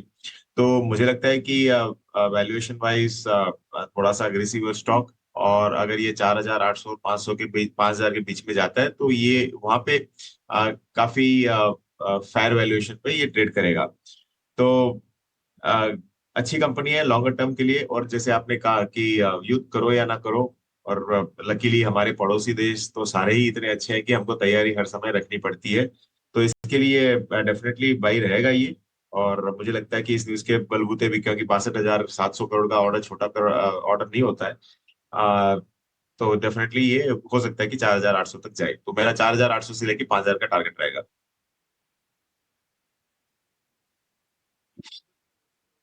हिंदुस्तान एरोनॉटिकल्स पे आपका व्यू पॉइंट तो आ गया। सर हमने यूबीएस की रिपोर्ट को विस्तार से चर्चा की है। आज जब इसके लेवल फ्रीज हो जाएंगे, एक बार फिर से एक टेक्निकल टेक भी जरूर लेंगे हिंदुस्तान एरोनॉटिकल्स, क्योंकि उससे पता लग जाएगा ना गैप अप कितना वगैरह हो रहा है। इसलिए मैंने एक फंडा व्यू तो ले लिया, बट टेक व्यू लेना भी बाकी है। एक काम और करते हैं, आईटीसी को लेकर भी एक अहम न्यूज़ है, और ना केवल न्यूज़ है बल्कि उसका इम्पैक्ट भी आ सकता है। इसलिए अशेषा ने पूरी स्टडी की हुई है। अशेषा अब एंकर से रिसर्चर बनने जा रही हैं और आपको ये बता रही हैं कि इस समय आईटीसी के अंदर खबर क्या है और उसका इम्पैक्ट क्या है। अशेषा एक बार पहले वो बता दो आप। बिल्कुल, तो आदित्य बिरला रियल एस्टेट का जो पेपर बिजनेस है वो आईटीसी खरीदेगी। करीब 3500 करोड़ में ये टोटल डील होगी, और अगले 6 महीने में ये डील पूरी होती हुई नजर आएगी। बड़ी खबर है और पॉजिटिव है दोनों ही कंपनियों के लिए। आदित्य बिरला रियल एस्टेट अब रियल एस्टेट कारोबार पर फोकस करना चाहती है, जिसके चलते पेपर बिजनेस वो अपना बेच देंगे। जैसा मैंने बताया 3500 करोड़ की ये टोटल डील होगी। हालांकि एनालिस्ट का मानना है कि प्रीमियम वैल्यूएशन पर ये की गई है, तो आईटीसी के लिए थोड़ी सी नेगेटिव खबर है, लेकिन फिर भी आदित्य बिरला रियल एस्टेट के लिए पॉजिटिव खबर। पेपर कारोबार को बेच देगी और रियल एस्टेट पर उनका अब फोकस रहेगा। याद रखें कुछ समय पहले उन्होंने अपने एम्बिशियस प्लान्स भी डाले थे। उन्हें पैन इंडिया लेवल 3 प्लेयर बनना चाहता है, number 3 player pan India level पर। रियल एस्टेट बिजनेस में एक्सपेंशन के प्लान्स काफ़ी अग्रेसिव है आदित्य बिरला रियल एस्टेट पर, तो उन पर अब कंपनी फोकस करेगी। इसके अलावा आईटीसी की बात करें तो आईटीसी अब पेपर बोर्ड्स और स्पेशलिटी पेपर्स बिजनेस में एक्सपैंड करना चाहते हैं, तो उनके लिए भी एक पॉजिटिव है। उन्होंने ये डील की है 3,500 करोड़ की, और इंडियन और इंटरनेशनल मार्केट्स में इस एक्विजिशन के द्वारा कंपनी एक्सपैंड कर पाएगी, तो दोनों ही कंपनियों के लिए ये काफ़ी अच्छा पॉजिटिव है। ईपीएस एक्रेटिव होगा, पहले ही साल से ये डील ईपीएस एक्रेटिव होगी आईटीसी के लिए, और आईटीसी के पेपर बिजनेस प्रॉफिटेबिलिटी बढ़ती हुई नजर आएगी इस पर्टिकुलर डील के चलते। इसके अलावा एबिटा पर टन की बात करें तो एनालिस्ट का मानना है कि 30 से 40% तक एबिटा पर केजी कंपनी का बढ़ता हुआ नजर आएगा, और high teens ROCE company enjoy कर पाएगी। ब्रोकरेज हाउसेस का भी नजरिया पॉजिटिव, बड़ी डील जिसके चलते दोनों ही स्टॉक्स आज डिम्पी फोकस में रहेंगे। ठीक है, पॉइंट टेकन है मैम। आईटीसी आपका ज़्यादा इंपॉर्टेंट हमको लग रहा है, जो आपने जिस तरह से सारा खबर बताई भी है। रचना मैम से एक बार जरा आईटीसी का टेक्निकल चेक ले लेता हूँ। फंडामेंटली तो खबर अच्छी लग रही है, जैसे आपने ऑलरेडी बता ही दिया।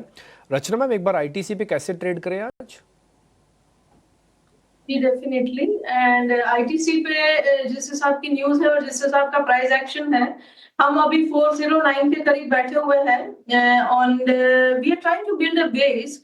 काफी स्ट्रॉन्ग गिरावट एफएमसीजी ओवरऑल सेक्टर में भी हमने पिछले कितने टाइम में देखी है, एंड यहाँ पे एक बेस बिल्डिंग का अटेम्प्ट कुछ दिनों से हो रखा है। तो लो जो था इसका रिसेंट लो 397 के करीब करीब, you can say round figure 400, उसको प्रोटेक्ट करने के अटेम्प्ट है।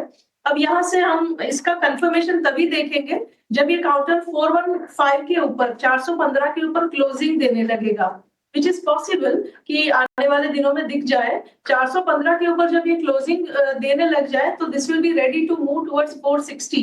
तो 415 से लेके 460 तक का एक अपस्विंग के लिए काउंटर तब रेडी हो जाएगा विद स्टॉप लॉस ऑफ 400। लेकिन तब तक, जब तक 415 के ऊपर क्लोजिंग नहीं आती, तब तक this consolidation phase will continue. Ma'am, point taken है आपने। आईटीसी के बारे में बहुत अच्छे से हमको कंडीशन अप्लाइड लगा के जो समझाया है, ये भी सब सही है।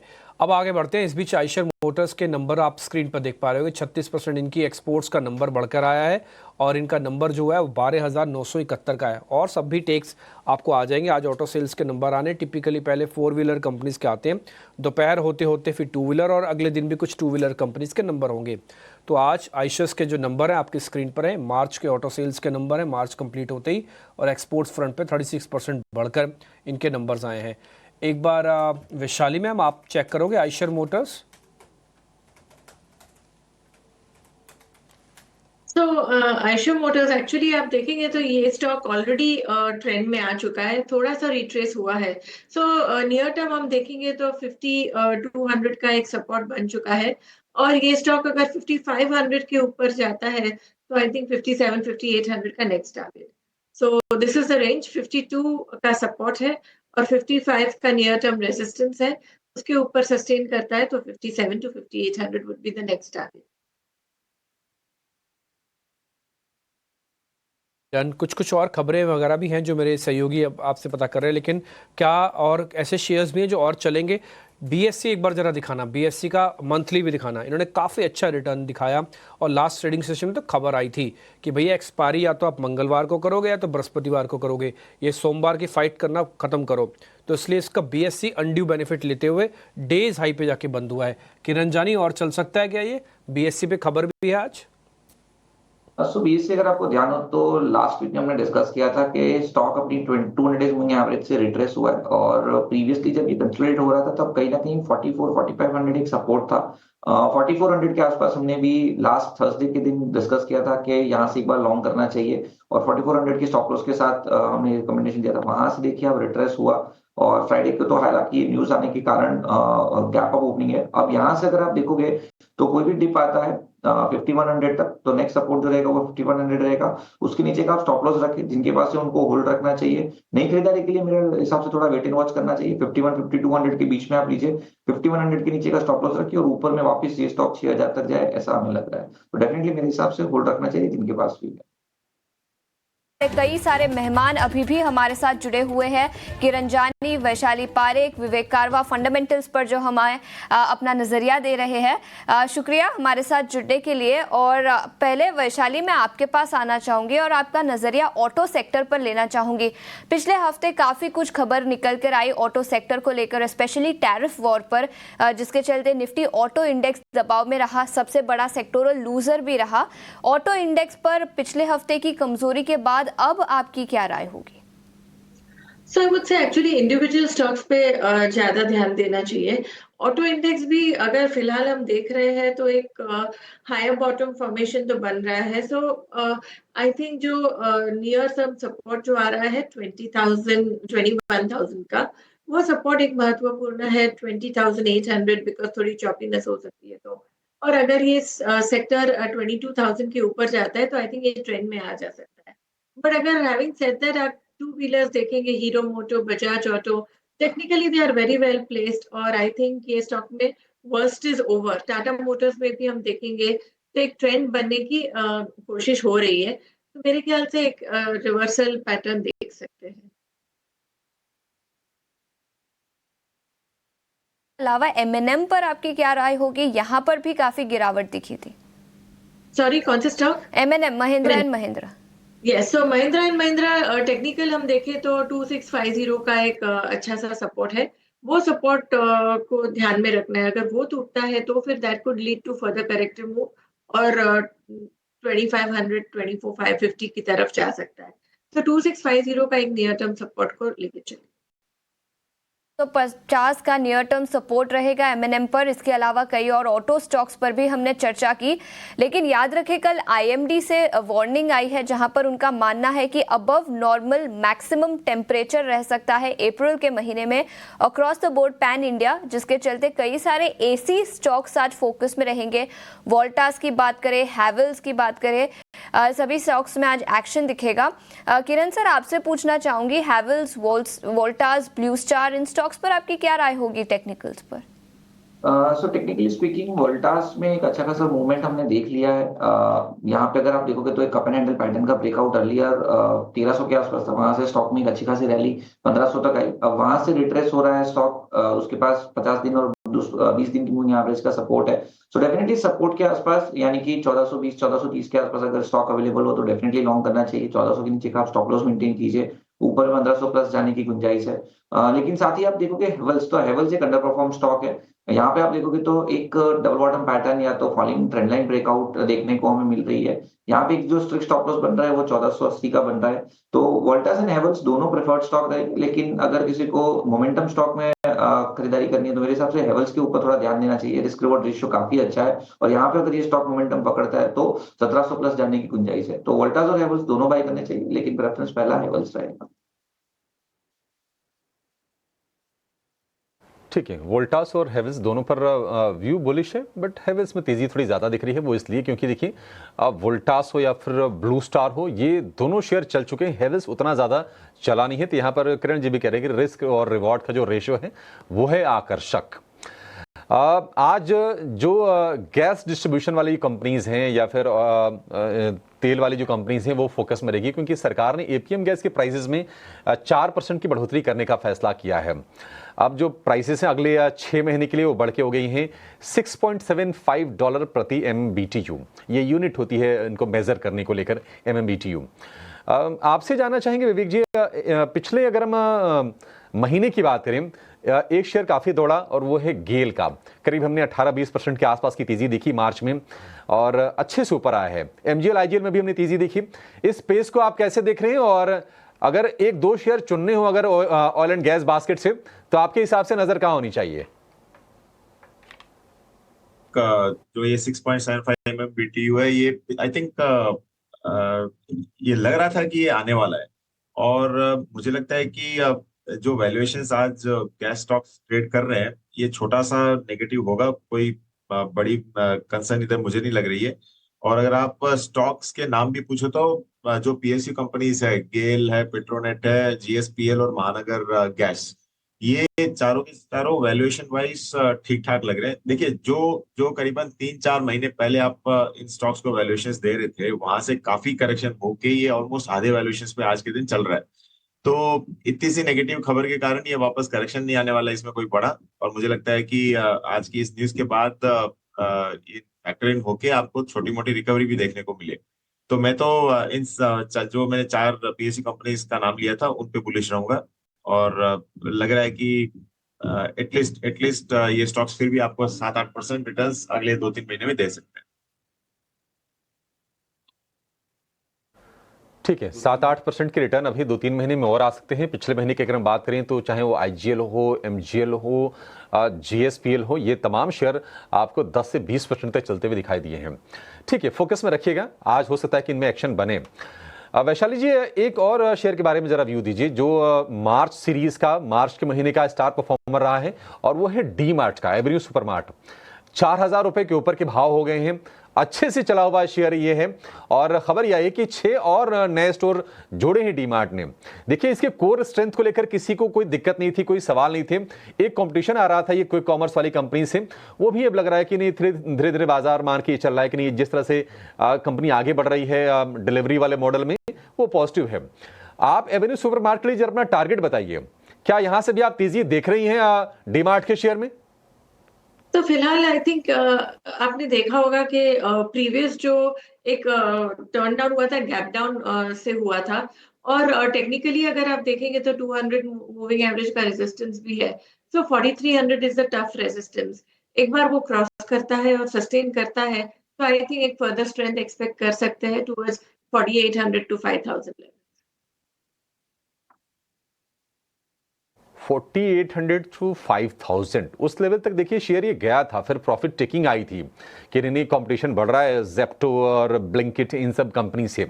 लेकिन इस कंपनी ने काफ़ी एग्रेशन के साथ उस कंपटीशन को टैकल किया है और हम देख रहे हैं कि फिर से रिकवरी की शुरुआत हुई है। अब 4800-4900 रुपए तक के लेवल्स फिर से खुलते हुए दिख सकते हैं एवेन्यू सुपरमार्ट में। आज फिर से ये फोकस में रहने वाला है शेयर ये। लेकिन कौन से वो 9 शेयर हैं जिन पर बिल्कुल आपके कह सकते हैं कि बारीक पकड़ होनी चाहिए, गिद्ध की नजर होनी चाहिए, उनमें एक्शन जरूर दिखेगा। 9 के नौरत लेकर हमारे सहयोगी शरद दुबे हमारे साथ जुड़ गए हैं। शरद, गुड मॉर्निंग, बता दीजिए, एक बार रिकैप कर दीजिए 9 शेयर कौन से हैं? जी बिल्कुल, 9 अहम शेयर जो आपको ज़रूर देखने चाहिए वो है, सबसे पहला वोडाफोन आइडिया। यहाँ पे देखें तो स्टॉक के लिए पॉजिटिव है। गवर्नमेंट जो है अपनी स्पेक्ट्रम ड्यूज़ को कन्वर्ट करने वाली इक्विटी में। अब याद रखिए इनका जो टोटल ड्यूज़ है लगभग 36,000 करोड़ का जो अमाउंट कन्वर्जन होने वाला है। अब इन गवर्नमेंट का स्टेक 23% से 49% का हो जाएगा। लेकिन याद रखिए अभी भी प्रमोटर्स कंट्रोल रखे हुए हैं, तो वो बाय डेफिनेशन जो ओपन ऑफर ट्रिगर नहीं होता है। आदित्य बिरला एस्टेट और आईटीसी दोनों स्टॉक्स पे नज़र रखिएगा। यहाँ पे जो है स्टॉक के लिए पॉजिटिव है। आईटीसी की जो आईटीसी एक्वायर करने वाली कंपनी की पेपर बिजनेस लगभग 3500 करोड़ के लिए, तो आईटीसी के लिए पॉजिटिव है। लेकिन बाकी पेपर स्टॉक्स के लिए पॉजिटिव है क्योंकि डील प्रीमियम वैल्यूएशन में हुई है। बाकी पेपर स्टॉक्स में भी हल्की सी री रेटिंग का पॉजिटिव इन्फ्लो देखने मिल सकता है। वही बीएससी की बात करें तो बोर्ड ने अप्रूवल दे दी है। अगर आप एक शेयर होल्ड करते हैं तो आपको 2 शेयर्स मिलेंगे बोनस के तौर पर। और बजाज हिंदुस्तान शुगर की बात करें तो नेगेटिव न्यूज़ फ्लो उनके लॉन्ग टर्म इंस्ट्रूमेंट्स को जो है डिफ़ॉल्ट स्टेटस करार दे दिया है। तो इस पे जो है आप ज़रूर देखिएगा कि स्टॉक के लिए नेगेटिव रहने वाला है। पावर स्टॉक्स, एसी स्टॉक्स सब पे नज़र रखिएगा। आईएमडी ने जो अनाउंस किया कि मोस्ट पार्ट्स जो भारत में हैं वहाँ पे अबव नॉर्मल मैक्सिमम टेम्परेचर्स अप्रैल के महीने में देखने मिलेंगे और जो हीट वेव्स के दिन हैं वो भी डबल रहने वाले हैं। तो of course power stocks, AC stocks, इन पे सब पे नज़र रखिएगा। वेदांता के लिए भी नेगेटिव न्यूज़ फ्लो है। डिमर्जर डेडलाइन एक्सटेंड कर दिया गया, अब सितंबर 30 को होने वाली है क्योंकि बहुत सारे अप्रूवल्स में अब देरी देखने मिल रही है। कार्बोरंडम यूनिवर्सल पे भी नज़र रखिएगा। यहाँ पे मार्केट के बड़े दिग्गज निवेशक जो है एंटर लिए स्टॉक में। निमेश शाह और गोविंद पारिक ने हिस्सा के जो है खरीदारी की है। वही मुंबई रियल्टी कंपनीज जैसे कि Macrotech Developers, Godrej Properties, Suntech Realty, Suraj Developers, इनके लिए नेगेटिव न्यूज़ फ्लो है। महाराष्ट्र में जो है रेडी रिकॉनर रेट्स में बढ़ोतरी हुई है। जो स्टेट वाइड एवरेज हाइक है वो लगभग 4% का हुआ है, 2 साल बाद ही आया है। और अर्बन एरियाज़ की आंकड़ा देखें तो 6% राइज हुई है रेडी रिकॉनर रेट्स को लेके। तो ओवरऑल जो रियल्टी कंपनीज है उनकी जो टैक्सेस के जो इम्पैक्ट है वो लगभग 10,000 करोड़ रुपए तक आ सकती है और नेगेटिव रहेगा इन कंपनीज के लिए। आखिरी स्टॉक्स एचएएल रहेगा फोकस में। यूबीएस की रिपोर्ट आई और ये हमारा बिग बोल्ड ब्रोकरेज भी है। यहाँ पे देखें तो यूबीएस की खरीदारी की राय है, लक्ष्य को बढ़ा दिया 4800 से 5440 रुपीज़ तक। और ओवरऑल जो है रिसेंटली उनको एक बड़ा सा ऑर्डर भी आया लगभग 63,000 करोड़ रुपीज़ का गवर्नमेंट से हेलीकॉप्टर्स को लेके। तो इस ऑर्डर फ्लो और ब्रोकिंग अपग्रेड से जो है स्टॉक में तेज़ी देखने मिल सकती है। तो ये अहम स्टॉक्स है जो आपके रडार में होना चाहिए, जहाँ पे आज ज़रूर एक्शन दिखेगा।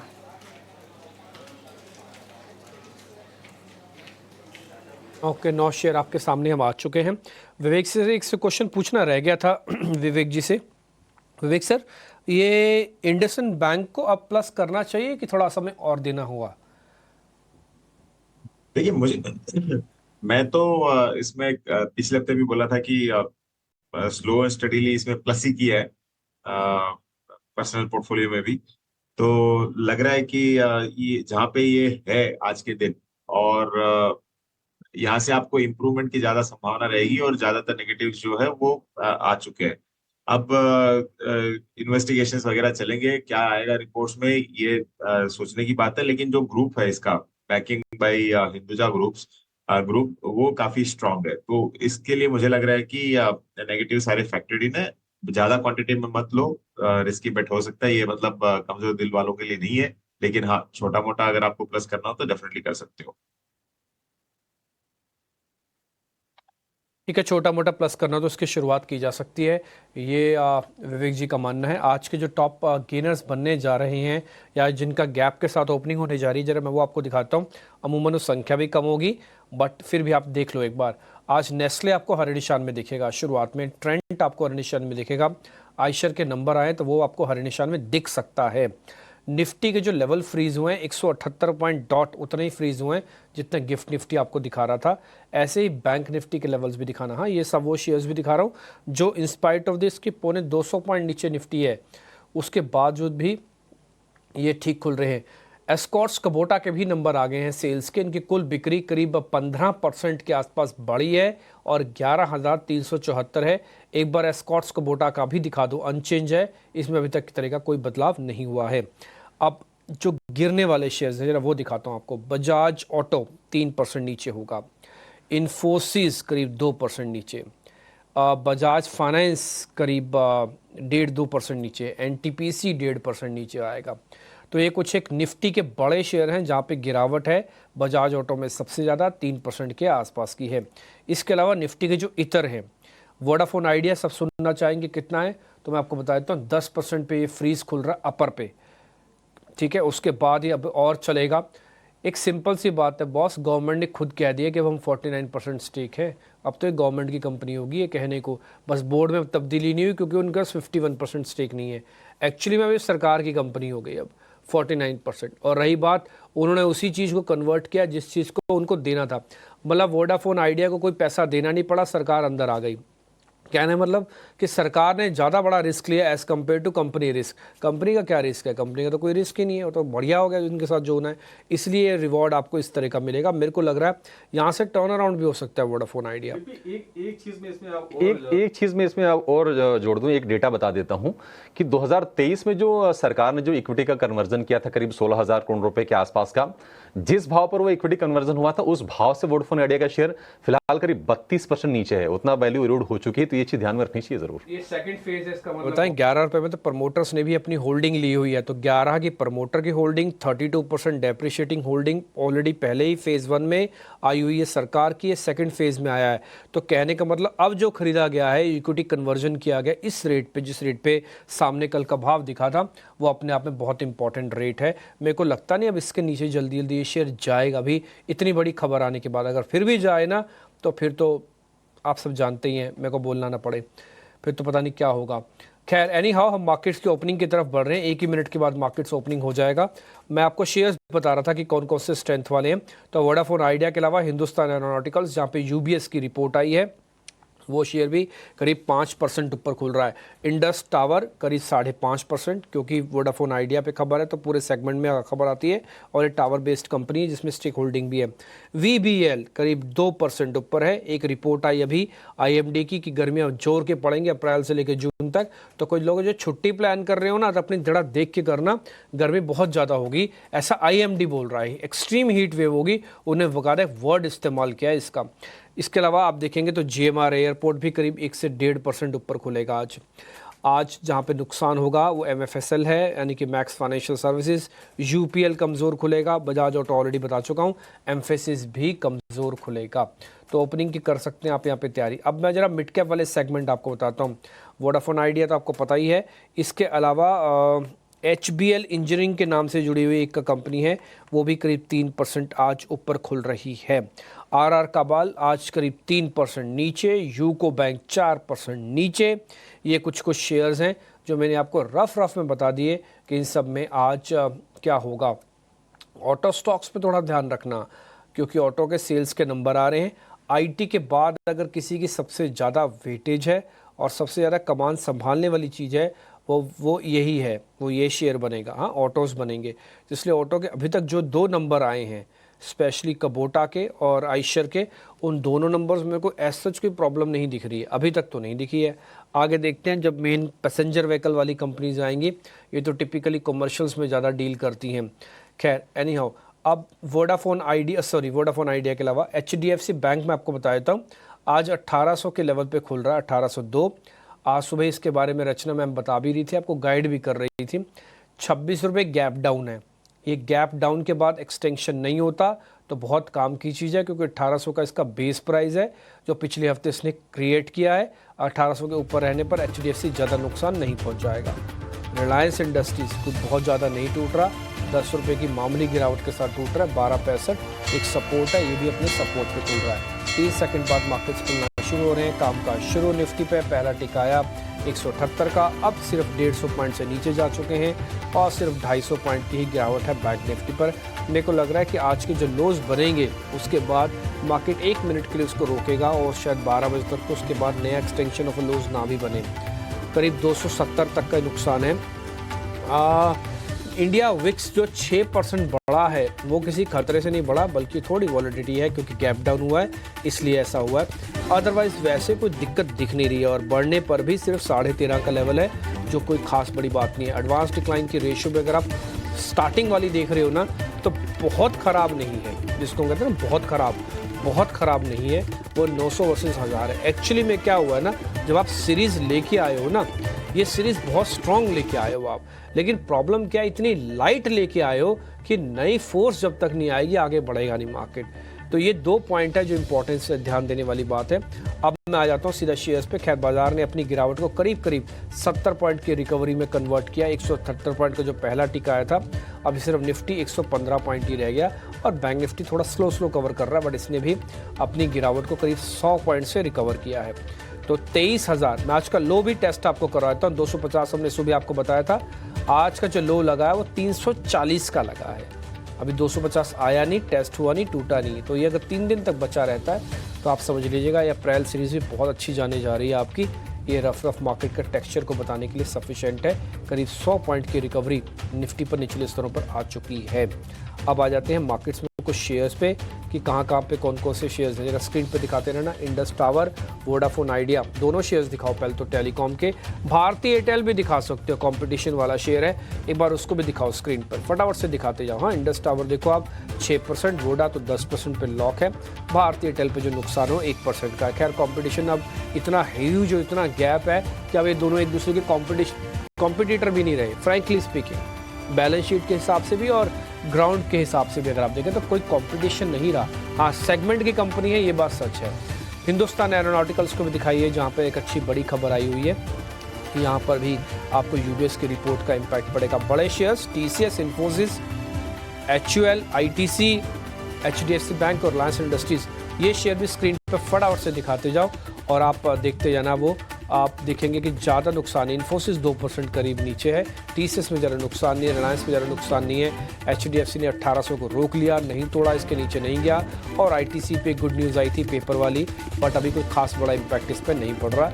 और वैसे भी रचना मैम ने कंडीशन लगा के आपको शेयर बताया था कि ये लेवल पार होगा तब ये शेयर चलेगा। ऑटो स्टॉक्स ध्यान रखना, निफ्टी का ऑटो इंडेक्स एक बार जरा स्क्रीन पर दिखा दो। इक्का दुक्का शेयर अगर छोड़ दिया जाए तो ज़्यादातर ऑटो स्टॉक्स आपको ठीक दिखेंगे। एडवांस डिक्लाइन में भी फ़र्क हुआ है। अब आप देखो 1200 शेयर आपके एडवांसेस में आ गए हैं और डिक्लाइंस 900 कुछ शेयर्स का ही है। निफ्टी पे जो टोटल डैमेज था वो करीब 100 पॉइंट का रिकवर हुआ है और सबसे तेज स्पीड से जो रिकवरी हुई है वो बैंक निफ्टी पे हुई है। सुबह जब हमसे एक क्वेश्चन पूछा गया तब भी हमने ये बात बोली थी कि जो भी एक्सपेरिमेंट करना वो बैंक निफ्टी में पहले करना। निफ्टी में आईटी प्रॉब्लम वाली सिचुएशन में है, जब तक वहाँ से हेल्दीनेस की खबरें नहीं आएंगी ना, निफ्टी को उड़ाएगा नहीं कोई भी। और ऑटो पे भी वेट एंड वॉच लगा हुआ है, तो ऑटो वेट एंड वॉच है, आईटी की दिक्कत है, इसलिए सारा पैसा घूम फिर के बैंक्स में वापस पहुंचेगा और मेरे को लग रहा है बैंकिंग काउंटर्स आपके काम आएंगे। एक बार जरा इंडसइंड बैंक भी स्क्रीन पे दिखा देना। इंडसइंड बैंक स्क्रीन पे जरा जल्दी से दिखाइए, फिर हम हीट में आप जल्दी दिखाना शुरू करेंगे और फिर आगे आप बढ़ते जाएंगे। इंडसइंड बैंक जल्दी दिखा दीजिए स्क्रीन पर, 1.25% ऊपर है और थोड़ी देर पहले विवेक जी आपको इसी के बारे में गाइड भी कर रहे थे। चंदन तापड़िया, तेजस भी हमारे साथ जुड़ चुके हैं, हमारे आज के मेहमान हैं, इनसे भी बातचीत होगी, विवेक सर से बातचीत होगी, किरण जानी भी हमारे मेहमान हैं। इन सभी से बस हम 30 सेकंड्स में कनेक्ट हो रहे हैं क्योंकि हीट मैप एक बार दिखाना जरूरी है, आपको रफ आइडिया लग जाएगा कि कहाँ पे कौन कौन सी पोजीशंस कैसे कैसे चल रही हैं। निफ्टी आप देखोगे तो 23,300 का बेस बनाती, 339 एक्चुअली नंबर आज वहाँ का बॉटम बना और ऊपर आया और हमने तो 250 आपको बोला है। मेरे हिसाब से 250 अगर नहीं टूटता तो अप्रैल सीरीज भी ठीक जाने जा रही है, कोई बड़ी बात नहीं है कि आप 23,800 और फिर 24,000 को भी इसी सीरीज में टेस्ट कर जाओ, बट ध्यान इस चीज़ का रखना 23,250 नहीं टूटना चाहिए। ये निफ्टी का बैंक, इंडसइंड बैंक देखो सेकंड नंबर पे चल रहा है। आज हमने सुबह आपको बताया था, मेरे को लगता है इसमें रिस्क वर्ड ना काफ़ी जमेगा। अब आपको अपने ना वित्तीय सलाहकारों से पता करो, मैं ये नहीं कह रहा कि आप ले लो इसमें, विवेक जी ने खुद बोला है कि जोखिम के खिलाड़ी हैं जो लेना सकते हैं वही लेना इंडसइंड बैंक को, लेकिन मेरे को ऐसा मेरा समझ में आता है कि एक बार इंडसइंड बैंक को जरूर चेक करवाया जाए अपने वित्तीय सलाहकारों से। आप पूछो एक बार जरा, थोड़ा उनको भी उठाओ, ठीक है। Radico, Nestle, United Spirits, Marico, ये कुछ एक कंजम्पशन के शेयर्स हैं, इसमें हार्डकोर कंजम्पशन शेयर्स नहीं दिखेंगे, थोड़ा डाइल्यूटेड वाले या सिन गुड्स ज़्यादा आपको दिखेंगे।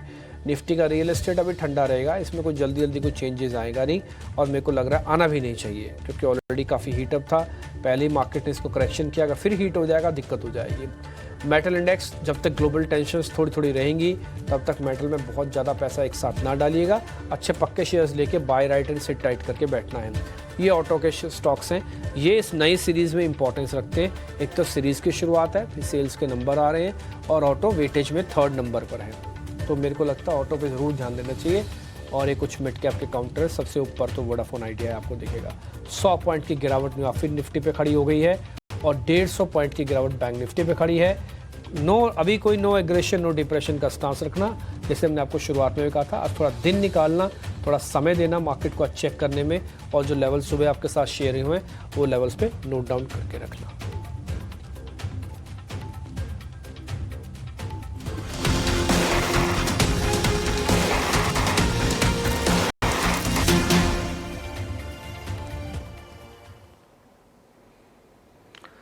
तो बाजार ने जैसे कि गिफ्ट निफ्टी से इंडिकेशंस थी थोड़ी कमजोर शुरुआत की, लेकिन कमजोर शुरुआत के बाद रिकवरी की कोशिश हो रही है। निफ्टी की जो गिरावट है 75 अंकों के आसपास की रह गई है और निफ्टी बैंक सिर्फ 80 अंक नीचे कारोबार कर रहा है। देखते हैं कि रिकवरी कितनी रंग और लाती है। आज का जो प्रेशर है वो हम देख रहे हैं कि साफ तौर पर आईटी शेयरों से ज्यादा है और कुछ कंजम्पशन वाले जो शेयर है वो भी बाजार का मूड खराब करने का काम कर रहे हैं। लेकिन आपके लिए ओपनिंग के ट्रेड समझते हैं, हमारे दिग्गजों का एक मेगा पैनल हमारे साथ है। चंदन तापड़िया है मोतीलाल ओसवाल से, इसके अलावा हम देखने की तेजस शाह भी हैं जेएम फाइनेंशियल से, किरण जानी है और फंडामेंटल व्यू देने के लिए विवेक करवा हमारे साथ हैं वृद्धि इन्वेस्टमेंट से।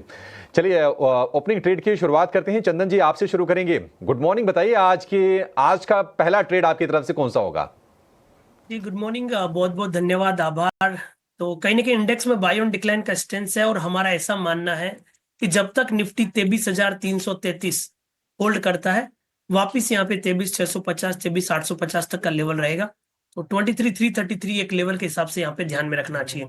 एक प्रिफर्ड पिक हमारा रहा है HAL काफी दिनों से और उसी पे हमें खरीदारी की सलाह रहेगी। भले ही आज 6-7% बढ़ा है बट अभी भी ये सेटअप अच्छा लग रहा है और इसको लगातार पिछले हम 2-3 वीक से रिकमेंड कर रहे हैं। तो हल्का सा कोई भी इंट्राडे डिप मिले तो HAL हिंदुस्तान एरोनॉटिक्स लिमिटेड पे खरीदारी की सलाह रखेंगे। 4,300 का सपोर्ट रहेगा, ऊपर में लगभग 4,580 से लेके 4,600 तक के टारगेट आपको HAL में मिलने चाहिए। तो शुरुआती दौर पे आप यदि बात करते हो तो HAL पे खरीदारी की सलाह रहेगी। और उसके अलावा कहीं ना कहीं मेरा ऐसा मानना है कि सिलेक्टिव ऑटो काउंटर में एक नीचे के लेवल से बाइंग इंटरेस्ट बनेगा और यहाँ पे हीरो मोटो पे काफी दिनों बाद मुझे एक पॉजिटिव प्राइस सेटअप देखने को मिला है, तो हीरो मोटो पे खरीदारी की सलाह बन सकती है। 3,730 के सपोर्ट होंगे, ऊपर में 3,920 तक के टारगेट। तो HAL, हीरो मोटो 2 पे खरीदारी की सलाह और निफ्टी में 23,333 के लेवल को ध्यान में रखना चाहिए। ठीक है, हीरो मोटर के लिए टारगेट 3,920 रुपए का और HAL के लिए टारगेट 4,580 रुपए का। आज शुरुआत HAL ने काफी दमदार की है क्योंकि 60,000 करोड़ रुपए से ज्यादा के ऑर्डर मिले हैं लाइट कॉम्बैट हेलीकॉप्टर्स के लिए और उसके चलते हम बस देख रहे हैं। HAL चला अच्छे से है लेकिन ऑर्डर बुक तगड़ी है। इनफैक्ट अगर आप देखेंगे डिफेंस वाली कंपनीज में तो करीब करीब 90,000 करोड़ रुपए के आसपास की ऑर्डर बुक है। 1 लाख करोड़ रुपए के आसपास की अब तो होगी, उससे ज्यादा की होगी। HAL आज चल रहा है और चलेगा भी, ये टारगेट आपके स्क्रीन पर। और दूसरा हीरो मोटो में भी हम देख रहे हैं कि लोअर लेवल से अच्छी स्ट्रेंथ आ रही है। ये शेयर करेक्ट बहुत हुए थे लेकिन अब मोमेंटम लौट रहा है, ये साफ तौर पर दिख रहा है। तो निफ्टी का भी व्यू दे दिया है चंदन जी लगे हाथ, उसके भी लेवल आपके स्क्रीन पर। तेजस जी गुड मॉर्निंग, आपकी नजर कहां पर गई है, आप क्या खरीदने की सलाह देंगे? गुड मॉर्निंग अभिषेक जी और तमाम दर्शकों और पैनलिस्ट को मेरा नमस्कार। देखिए निफ्टी बैंक है, काफी स्ट्रांग लग रहा है और इतनी गिरावट में भी आज एक चट्टान की तरह खड़ा है। तो मेरा जो पहला पिक है वो बैंकिंग सेक्टर से है, एक्सिस बैंक लिमिटेड। ये स्टॉक ने एक राइजिंग चैनल में ट्रेड कर रहा है, plus higher top higher bottom के फॉर्मेशन बना रहा है और रिसेंटली स्टॉक 200 दिन के मूविंग एवरेज के ऊपर ट्रेड कर रहा है। एंड ऑफ मार्च में इसने डेली चार्ट पे एक 3 वाइट शोल्डर्स पैटर्न भी फॉर्म किया था, उसके बाद थोड़ा स्टॉक कंसोलिडेट कर रहा है। बट मुझे लग रहा है ये स्टॉक आने वाले दिनों में आउट परफॉर्मेंस दिखा सकता है। तो एक डिप में खरीदारी करिए, 1085 1090 का एक आइडियल लेवल रहेगा बाई करने के लिए। 1050 के नीचे स्टॉप लॉस लगाना है। 1135 और 1175 ये 2 टारगेट रहेंगे एक्सिस बैंक में। और दूसरा जो स्टॉक है वो है सीमेंट सेक्टर से दिग्गज अल्ट्राटेक सीमेंट लिमिटेड। ये स्टॉक ने भी एक रिसेंटली लास्ट वीक एक ब्रेकआउट दिया था और जो शॉर्ट टर्म मूविंग एवरेजेस है उसके ऊपर कंसिस्टेंटली ट्रेड कर रहा है और एक वी शेप रिकवरी हुई है। तो एक माइनर डिप आएगा तो इसमें खरीदारी करिए। 11,100 का स्टॉप लॉस रहेगा इसमें और पहला लक्ष्य 11,900 का रहेगा, दूसरा लक्ष्य 12,200 का रहेगा।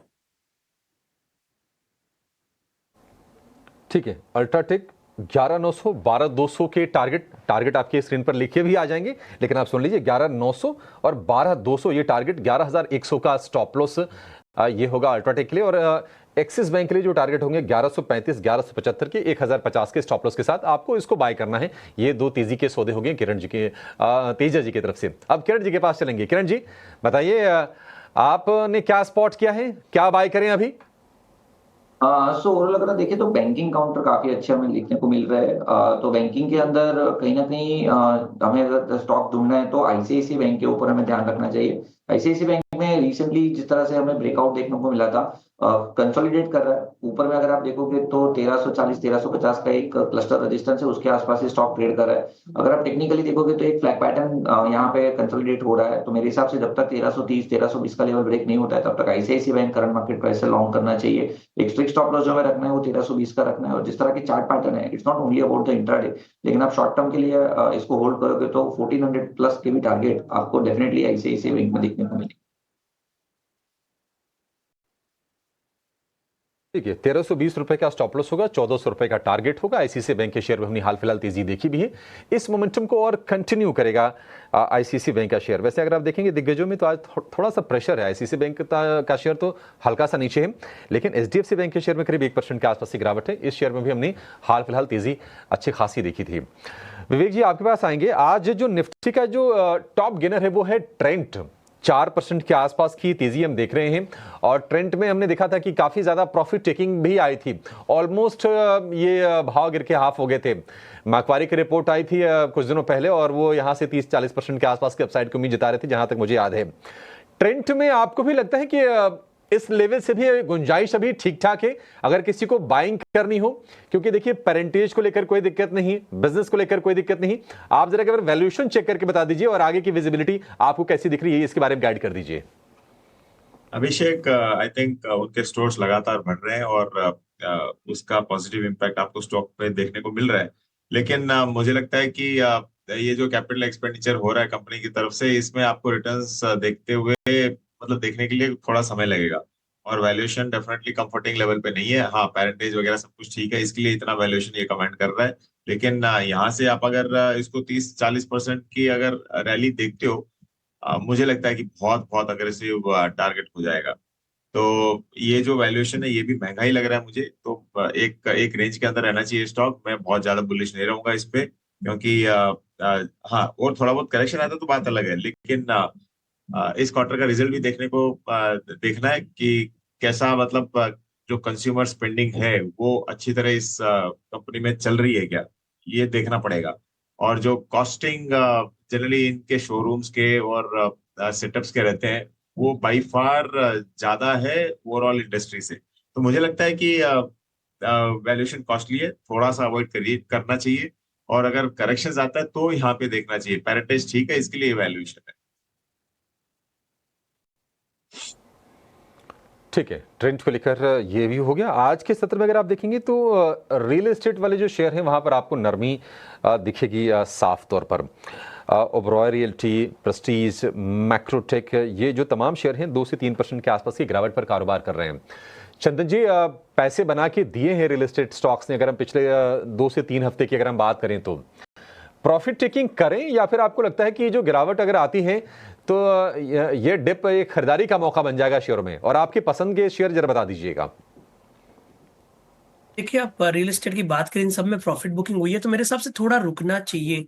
कहीं ना कहीं देखिए पूरे बाजार में नीचे के लेवल से रिकवरी हो रही है, बट ये रियल एस्टेट काउंटर में उतना मोमेंटम नहीं बना है। आई थिंक बेटर उसी सेक्टर के साथ में रहे जहाँ पे रिकवरी बने। फिर भी आप यदि कंपेरेटिव एनालिसिस करेंगे इन सब में, चाहे आप गोदरेज प्रॉपर्टी की बात करें या फिर ओबराय की बात करें, लोढ़ा की बात करें, तो मैं कहीं ना कहीं आपको सजेशन दूंगा कि आप लोढ़ा की तरफ फोकस करें। भले ही 2 दिन से करेक्टिव मूव है, बट लास्ट वीक और 2 वीक पहले एक अच्छे लेवल से रिकवरी हुई है। 1150 का सपोर्ट रहेगा, वापस 1230 1250 के टारगेट के।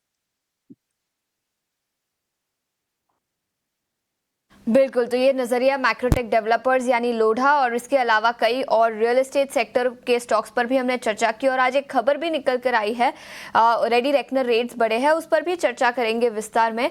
लेकिन इसके अलावा आईटी सेक्टर पर नज़र डालें तो याद रखें निफ्टी आईटी इंडेक्स सबसे बड़ा सेक्टोरल लूजर है आज के सत्र में, और कई सारे इंडिविजुअल स्टॉक्स जहां पर दबाव दिखा है। परसिस्टेंट सिस्टम्स 2% से ज़्यादा की गिरावट आज यहाँ पर दिखी है।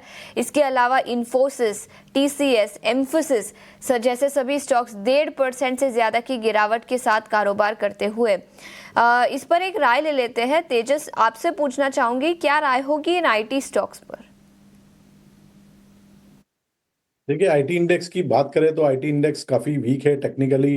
लोअर टॉप लोअर बॉटम के फॉर्मेशन बना रहा है, प्लस जो 20 दिन की मूविंग एवरेज है वो सरपास नहीं कर रहा है। तो आईटी इंडेक्स में अगर बात करें तो 38,100 के करीबन काफी स्ट्रॉन्ग रेजिस्टेंस है। जब तक सरपास नहीं करेगा मुझे लगता है थोड़ा दबाव बना रहेगा। और रिसेंटली जो स्विंग लो बना था आईटी इंडेक्स में 35,674 के करीबन, वो रीटेस्ट हो सकता है। तो मेरे हिसाब से जो आईटी स्टॉक्स है थोड़े अंडर परफॉर्म करेंगे। इन्फोसिस की हम बात करें तो इन्फोसिस एक ऑलमोस्ट डबल बॉटम की फॉर्मेशन बना रहा है। डेली चार्ट पे 1545 एक अहम स्तर है। जब तक ब्रेक नहीं करता ऑन क्लोजिंग बेसिस थोड़ी सी इसमें एक पुल बैक रैली आ सकती है, बट ओवरऑल जो स्ट्रक्चर है अभी भी आईटी स्टॉक्स का थोड़ा वीक है।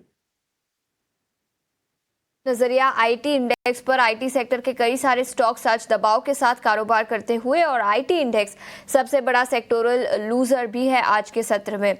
लेकिन इसके अलावा चुनिंदा एफएमसीजी स्टॉक्स में हल्की सी तेजी दिखी है। और चंदन, मैं ये सवाल आपसे पूछना चाहूंगी, नेस्ले, मैरिको, यूनाइटेड स्पिरिट्स सभी स्टॉक्स 1% की तेजी के साथ कारोबार करते हुए, क्या राय होगी? और कोई स्टॉक जहां पर खरीदारी के मौके बनेंगे? नेस्ले, मैरिको और यूनाइटेड स्पिरिट्स, ये 3 स्टॉक्स। बिल्कुल, आपने यहाँ पे कंजम्पशन एफएमसीजी की बात की है, और मैं 1 बाय 1 बात करूँ तो नेस्ले में काफी अच्छा पैटर्न है। यूजुअली काउंटर में मोमेंटम स्लो रहता है, but given the price pattern यहाँ से अच्छा ब्रेकआउट बनना चाहिए, क्योंकि कहीं ना कहीं लगभग पिछले 36 दिनों के बाद ये डिसाइसिवली 2250 के ऊपर होल्ड कर रहा है। तो 2240 और 2220, 2220 का सपोर्ट लगाने की सलाह रहेगी, और कहीं ना कहीं 2350 2380 तक के टारगेट नेस्ले वो बना सकते हैं। अब हम यूनाइटेड स्पिरिट की बात करें तो वहां पे भी सेम पैटर्न है, पिछले 7-8 दिन से कंसोलिडेट हो रहा है। यहाँ पे 1420-25 के ऊपर एक कंडीशनल बाय होगा।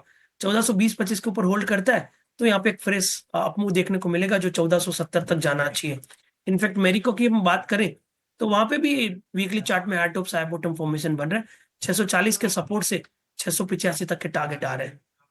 कंपैरेटिवली देखें तो नेस्ले में ब्रेकआउट है, बट मेरिको, यूनाइटेड स्पिरिट, इनमें भी धीरे धीरे नीचे के लेवल से बाइंग आ रही है। के लेवल्स के खरीदारी चुनिंदा एफएमसीजी और कंजम्पशन स्टॉक्स पर हमने चर्चा की, लेकिन निफ्टी 500 इंडेक्स के दो स्टॉक्स पर नजर डालेंगे जहां पर आज के सत्र में कमजोरी दिखी है। एक है गोदरेज इंडस्ट्रीज, 4% की गिरावट के साथ 1090 के आसपास स्टॉक कारोबार करता हुआ, और इसके अलावा पीएसयू बैंकिंग सेक्टर से यूको बैंक, यहां पर भी करीब 6% की गिरावट आज के सत्र में दिखी है। किरण सर, क्या राय होगी आपकी गोदरेज इंडस्ट्रीज और यूको बैंक, इन दोनों स्टॉक्स पर? सो बैंकिंग के अंदर डेफिनेटली कहीं ना कहीं नीचे के लेवल से बाइंग करना चाहिए। बैंक निफ्टी काफी स्ट्रांग है। Private banks look very much promising. PSU bank के अंदर, सिलेक्टिव बैंक्स के अंदर जाना चाहिए। पर्टिकुलरली यूको बैंक की अगर हम बात करें तो कंडीशनल बाय रहेगा। आज का हाई अगर क्रॉस होता है 34 का, तो ही मेरे हिसाब से यहाँ पे एक बार लॉन्ग पोजीशन देखनी चाहिए, अदरवाइज थोड़ा अवॉइड करना चाहिए। तो यूको बैंक 3450 का आज का हाई है, उसके ऊपर ही हमें लॉन्ग करना चाहिए। पर्टिकुलरली अगर हम अभी बात करें जो रियल एस्टेट सेक्टर है, गोदरेज प्रॉपर्टीज की या तो डीएलएफ की, तो गोदरेज प्रॉपर्टीज के अंदर एक कंसोलिडेशन पैटर्न चल रहा है। डबल बॉटम पैटर्न ब्रेकआउट हमें डेफिनेटली 2100 के आसपास मिला था, उसी के आसपास स्टॉक रिट्रेस होकर अवेलेबल है, तो लॉन्ग करना चाहिए करंट मार्केट प्राइस से। एक जो स्टॉप लॉस है वो 2080 का मेंटेन कीजिए, और जिस तरह के चार्ट पैटर्न है वापिस ये स्टॉक 2200 तक जा सकता है, तो मेरे हिसाब से डेफिनेटली यहाँ पे होल्ड रखना चाहिए। नजरिया गोदरेज प्रॉपर्टीज। लेकिन किरण सर, मैं आपसे गोदरेज इंडस्ट्रीज इस स्टॉक के बारे में पूछ रही थी। यहाँ पर आज के सत्र में 4.5% की गिरावट है, यहाँ पर क्या व्यू बनेगा आपका? इंडस्ट्रीज की बात करें हम, तो मेरे हिसाब से अवॉइड करना चाहिए। काउंटर में एक जो बड़ा सा मूव हमने देखा था वो 780 से लेके ऊपर में 1260 तक का। अब इसके ऊपर अगर हम रिट्रेसमेंट अप्लाई करते हैं तो 38% के आसपास का जो रिट्रेसमेंट है वो कहीं ना कहीं 1020 1030 के आसपास बन रहा है, और वहीं पे उसकी 200 डेज मूविंग एवरेज भी है। तो थोड़ा वेट एंड वॉच कीजिए। बेरिश कैंडलस्टिक्स पैटर्न बनी है, ये गिरावट कंटिन्यू रह सकती है। अगर कोई भी गिरावट में आपको 1030 1020 के आसपास होंगे तो वहां पे लॉन्ग करना चाहिए, not at current market price. ठीक है, तो करंट मार्केट प्राइस पर वेट एंड वॉच की सलाह, और 1020 तक के लेवल्स आते हैं तो फिर लॉन्ग करने की सलाह गोदरेज इंडस्ट्रीज पर होगी। आज करीब 4% की गिरावट के साथ कारोबार दिखा है। लेकिन फार्मा सेक्टर से कुछ स्टॉक्स पर नजर डालेंगे। जेबी केमिकल्स एंड फार्मा और इप्का लेबोरेटरीज, दोनों स्टॉक्स में 2.5% से ज्यादा की आज के सत्र में गिरावट है। चंदन, दोनों ही स्टॉक्स फार्मा इंडेक्स के टॉप लूजर्स में शामिल, जेबी केमिकल और इप्का लैब, क्या राय होगी इन स्टॉक्स पर? देखिए, फार्मा कंपेरेटिव नहीं परफॉर्म कर रहा है। एक तरफ हम निफ्टी पे एक रिकवरी देख रहे हैं और वहां पे रिकवरी का मूड भी लग रहा है, तो काफी सेलेक्टिव रहना पड़ेगा। इप्का इतना वीक नहीं है, बट जेबी केमिकल का स्ट्रक्चर यहाँ पे वीक देखने को मिल रहा है। इनफेक्ट अभी 4-5 दिन पहले 1740 को सरपास नहीं किया, और नीचे में कहीं 1520 1510 तक का लेवल छू सकता है, तो अवॉइड करें। थोड़ा बहुत मुनाफा वसूली आ सकता है, उस मुनाफा वसूली में ध्यान रखें यदि आपको बार्गेन बाय करना है। देखिए, निफ्टी के अंदर क्या शानदार रिकवरी मार्केट्स के अंदर लौटी है, और सिर्फ 3 पॉइंट की गिरावट रह गई। एग्जैक्टली सुबह हमने यही पॉइंट आपके सामने रखा है कि हमको ऐसा लगता नहीं है कि बहुत ज़्यादा गिरावट मार्केट के अंदर आएगी, लेकिन एक दावत के बाद जब आप दूसरी दावत पे जाते हो तो थोड़ा सा आपको गैप चाहिए होता है। ये एग्जैक्टली वही गैप है जो बाजार कर रहा है। 250 अगर बचा रह गया, आई रिपीट, जैसे चंदन सर ने आपको 350 बताया है, मैंने तो और 100 पॉइंट करेक्ट किया हुआ है आपको। मैंने तो आपको 23,250 बताया। चंदन सर ने भी आज आपको जो स्टॉप लॉस दिया है, निफ्टी वाली प्लेट दिखाना, उसमें बकायदा स्टॉप लॉस 350 लिखा होगा। खुद वो बता रहे हैं कि अगर 350 ब्रेक नहीं होता, मेंटेन रहेगा, तो मार्केट वापस 650 भी आएगा, कोई बड़ी बात नहीं, 850 भी आएगा। हमारा भी ऑलमोस्ट ऐसा ही कुछ मानना है, लेकिन मैंने उस 350 को कहीं आपसे छोटे मोटे ट्रिगर में कट ना जाए, इसलिए मैंने उसको 250 का रखा है। ये देखिए, उस सर ने आपको एग्जैक्टली नंबर दिए, और इन सर के नंबर बड़े यूनिक होते हैं, 3333 करके दिए हैं। चंदन सर, कुछ कहना चाह रहे हैं आप? बिल्कुल, तो मैंने 23,333 के नंबर की बात की, और शुरुआती मिनटों में जब ये नंबर देखे तब समझ में आ रहा था कि मार्केट एक बार के लिए रिकवर हो जाएगा, और इसीलिए बार बार मैं निफ्टी पे बोल रहा हूँ कि 23,333 के सपोर्ट से कहीं ना कहीं 23,650 और 23,850 तक के लेवल बनने चाहिए। और सिमिलरली बैंक निफ्टी में भी काफी अच्छा प्राइस बिहेवियर बना है, वहां पे भी 51,100 के सपोर्ट से कहीं ना कहीं 52,000 की तैयारी हो रही है।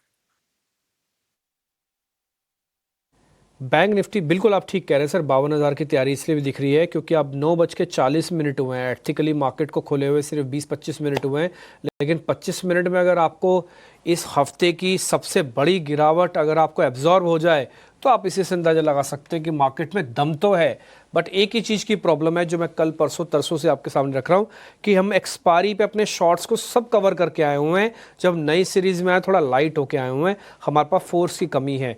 जैसे मार्केट नीचे आता है, ऊपर तो आ जा रहा है, लेकिन उसके बाद का जो मल्टीपल इंजन चलना चाहिए वो थोड़ा सा कम है। देखते हैं क्या होगा, बट आज जो डैमेज कंट्रोल किया ये काबिल तारीफ़ है और मैं उम्मीद करता हूँ दिन भर में आज ये मेंटेन भी रहेगा, वापस नीचे नहीं जाएगा मार्केट और शायद मेंटेन भी रहे, अपने लोस को ना तोड़े।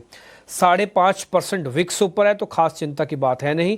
रिलायंस ऑलरेडी इन ग्रीन है तो टिकर टीम काफ़ी शानदारी से नीचे देखिए सारे पॉइंट्स आपके बकायदा डाल भी रही है और ये भी डाल रही है कि कौन कौन से स्टॉक्स रिकवर हुए हैं। एक और लेसन आज सुबह सुबह मार्केट ने दे दिया था, इंडिकेशन अगर चंदन सर तो खैर गौर से देख ही रहे होंगे, तेजस और किरण ने भी नोटिस किया होगा, वो था एडवांस डिक्लाइन की रेशो। हमने सुबह भी आपको नोटिस कराया था कि बहुत ज़्यादा ख़राब नहीं है ये एडवांस डिक्लाइन की रेशो और उसमें थोड़ा इंप्रूवमेंट हुआ। और अभी एक बार जरा एडवांस डिक्लाइन की रेशो वापस से दिखा दो मार्केट ट्रेड के अंदर तो आप देखोगे एनएससी और बीएससी के शेयर भी ऊपर है और एफ&ओ के शेयर्स भी ऊपर हैं। इसका मतलब मिड कैप और स्मॉल कैप में ज़्यादा बड़े क्रैक नहीं आ रहे, ये एरिया बचा रहेगा ना, बड़े शेयर्स तो आ ही जाएंगे ऊपर अपने आप ही। ठीक है, 35% एफआईज की होल्डिंग है, ये भी आप नोटिस करके रखना। और एक ऑप्शंस का ट्रेड भी हमने सुबह आपको नोटिस कराया था कि इसको गौर फरमाते रहना, वो था 23,500 की कॉल। 23,500 की कॉल के अंदर अभी सिर्फ 10% तक की गिरावट रह गई है। ये कॉल आज सुबह जोर की टूटी थी लेकिन वापस से रिकवर हो गई है। दिखा सकोगे तो 23,500 वाली कॉल भी दिखाना। ऑप्शन चेन जरूर देखते रहना, ऑप्शन चेन से आपको आइडिया लगेगा कि कहाँ पे माल भर्ती हो रहा है, कहाँ पे माल की छटनी हो रही है। ठीक है, ये बहुत ज़रूरी है ऑप्शन चेन इस समय देखना। देखते ही देखते इस समय 50 पॉइंट ऊपर है बैंक निफ्टी। कौन कहता है सुबह की गिरावट थी, मार्केट ने तो 20 ही मिनट में साफ करके दिखा दिया उसको। एनी हाउ लॉन्ग पोजीशंस जहाँ जहाँ बन रही हैं, अब तीनों मेहमान मेरे साथ रेडी हैं आपको बताने के लिए। तेजस, मैं आपके पास आ रहा हूँ, 2-3 शेयर बैक टू बैक लूँगा, स्पीड से बताते जाइएगा सर। पहले लॉन्ग शेयर्स पर आ रहा हूँ सर। डिलीवरी सर चलेगा इस सीरीज़ में? दिल्ली लिखना फिर वेरी लिखना, आ जाएगा डिलीवरी।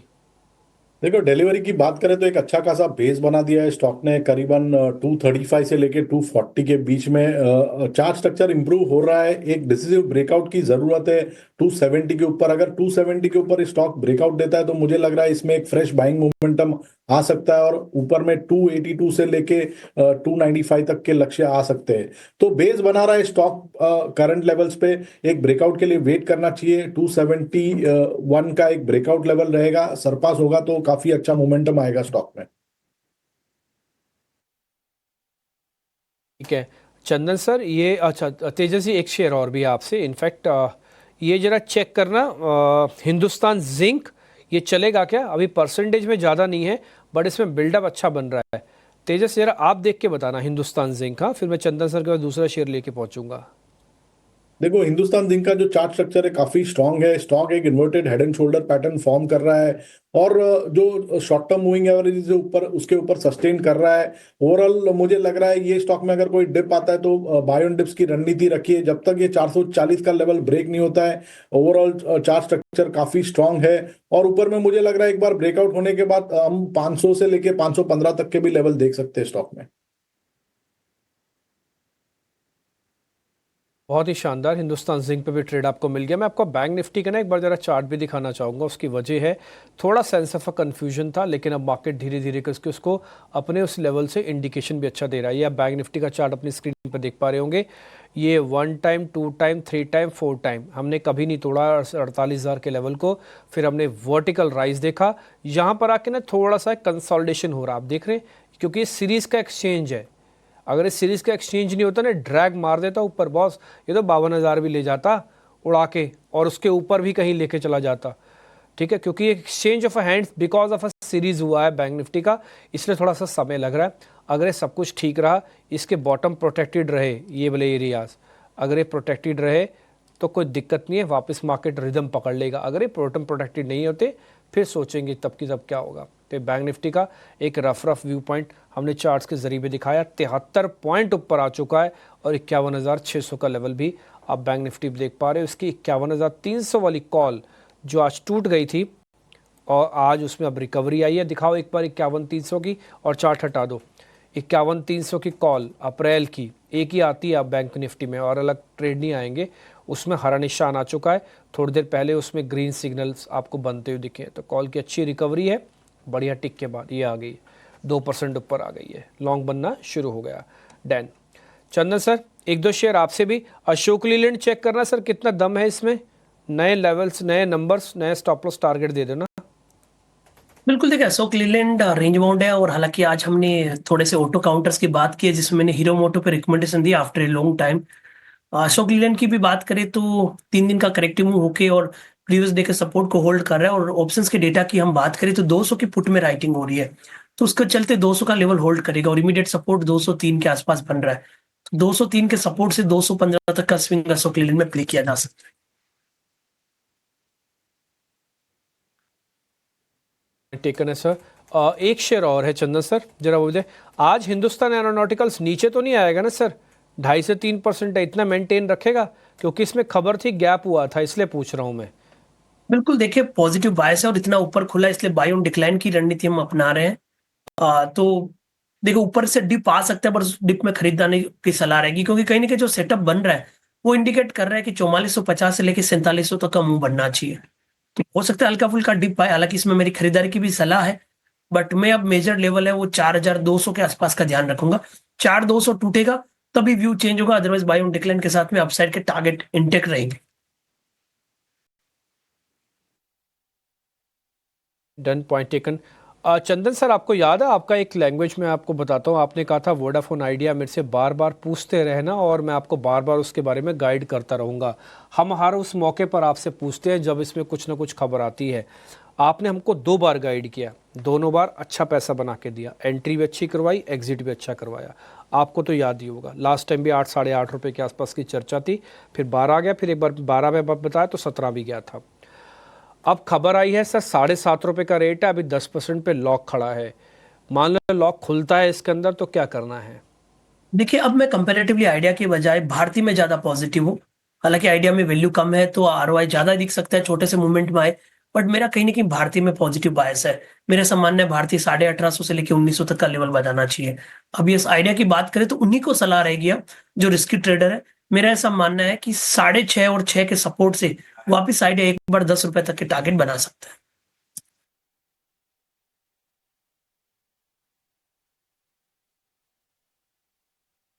तो यहाँ तक का आइडिया आपको मिल सकता है। खैर इस बीच बैंक निफ्टी ने 100 के आंकड़े को पार कर लिया और देखते देखते 51,600 वापस भी पा लिया है। उम्मीद करते हैं थोड़ा सा रिलायंस टिका रहेगा तो निफ्टी भी चलेगा, अगर नहीं भी चलता ये छोटा मोटा डिप आएंगे। हाँ, आपसे डरना नहीं, घबराना नहीं। मार्केट ने आज पहले 20 मिनट में ये प्रूव करके दिखाया है ना, ये मैसेज बहुत लाउड एंड क्लियर है कि वो बहुत स्ट्रॉन्ग हैंड्स में है बहुत। अब आप बाइंग ऑन डिप्स कर सकते हैं, जैसे हमने पहले भी आपको 22,800 और 50,800 पार होने पर ही नोटिस करवाए रखा था। एनी हाउ, अब मैं थोड़ा और आगे बढ़ जाता हूँ, 1-2 शेयर जरा और पता कर लेता हूँ मैं। चंदन सर, एक शेयर और बस आपसे, जरा मैं ओपन इंटरेस्ट वगैरह चेक कर लूँ उसमें। डिलीवरी मैंने पूछ लिया, एरिड नहीं सर, एक बार जरा IEX चेक करोगे, क्योंकि अभी IMD का ना बयान आया है कि अप्रैल से लेकर जून तक गर्मी बहुत ज़्यादा पड़ेगी और ये एनर्जी एक्सचेंज है, इसमें बहुत काम होगा सर IEX का। मेरे को लग रहा है कि 200 भी पार हो सकता है अप्रैल में। एक बार जरा चेक करो सर IEX। बिल्कुल, देखिए IEX की बात करें तो गर्मी तो बिल्कुल ऑलरेडी काफी एक अपने ताव पे है, और IMD ने यदि मान लो एस्टिमेट किया है तो हमें ध्यान रखना पड़ेगा सब, और IEX पे फोकस करना चाहिए। आई थिंक IEX में पिछले 3 वीक से काफी अच्छे प्राइस पैटर्न बने हैं। 150 के आसपास, 152 के आसपास बॉटम बन के 180 तक के स्विंग हुए हैं, और पिछले 6 दिनों से एक दायरेबंद कामकाज कर रहा है, और उस दायरेबंद कामकाज में 173 का सपोर्ट है, तो 173 के सपोर्ट से 185 188 तक के स्विंग आपको IEX में बन सकते हैं। ठीक है, 185 188 तक के स्विंग बन सकते हैं। 190 अंकों की रिकवरी, करीब 200 अंकों की रिकवरी है निफ्टी में लोअर लेवल से, तो स्ट्रेंथ दिख रही है। 23,500 के ऊपर फिर से निकल गया है। चंदन जी ने आज बाजार खुलते ही आपको कहा था कि हीरो मोटो में बाइंग के मौके बनेंगे और टारगेट दिए थे आपके लिए 3,920 रुपए के। फिलहाल आप देखेंगे हीरो मोटो करीब करीब 2.5% के आसपास की मजबूती पर कारोबार कर रहा है। निफ्टी का तीसरा सबसे ज्यादा चढ़ने वाला ये शेयर है। और चंदन जी, मैं चेक कर रहा था कि रिकवरी हीरो मोटो के साथ साथ बजाज ऑटो में भी आ रही है, और ये दोनों के दोनों शेयर अगर मैं 52 वीक लो से अगर चेक करूं तो करीब 10% ऊपर आकर कारोबार कर रहे हैं। हीरो मोटो के टारगेट तो आपने बता दिए, बजाज ऑटो पर भी क्या आपका सेम व्यू है, या फिर आपको लगता है कि ये तेजी उतनी सस्टेनेबल नहीं होगी जितनी कि हीरो मोटो में है? देखिए, कहीं ना कहीं आज बार बार मैं इंडेक्स के बारे में जिक्र कर रहा हूँ, और इंडेक्स का जो ओपनिंग लेवल बना था वही कहीं ना कहीं अपने आप में रिमार्केबल है, और इसलिए बार बार मैं 23,333 से 23,650 850 की बातें कर रहा हूँ। और सिमिलरली बैंक निफ्टी पे अग्रेसिव होके यहाँ पे कहीं ना कहीं 52,000 तक की बातें कर रहे हैं। हीरो मोटो की आप यदि बात कर रहे हो तो बिल्कुल यहाँ पे हमने खरीदारी की सलाह दी है। और बजाज ऑटो की तरफ नजर डालें तो यहाँ पे डिक्लाइंस कंप्लीट हुआ है। हालांकि पिछले 6 दिनों से लोअर टॉप लोअर बॉटम जैसे फॉर्मेशन बन रहे थे, 8,200 से लेके आज 7,600 तक के फ्री ट्रेड बने हैं। कहीं ना कहीं नीचे के लेवल से रिकवरी है तो रिबाउंड बनना चाहिए। 8,150 से 8,200 तक के बाउंस यहाँ पे बन सकते हैं। ठीक है, 8,200 के बाउंस, एक ट्रेडिंग बाउंस आपके लिए बजाज ऑटो के शेयर में बन सकते हैं।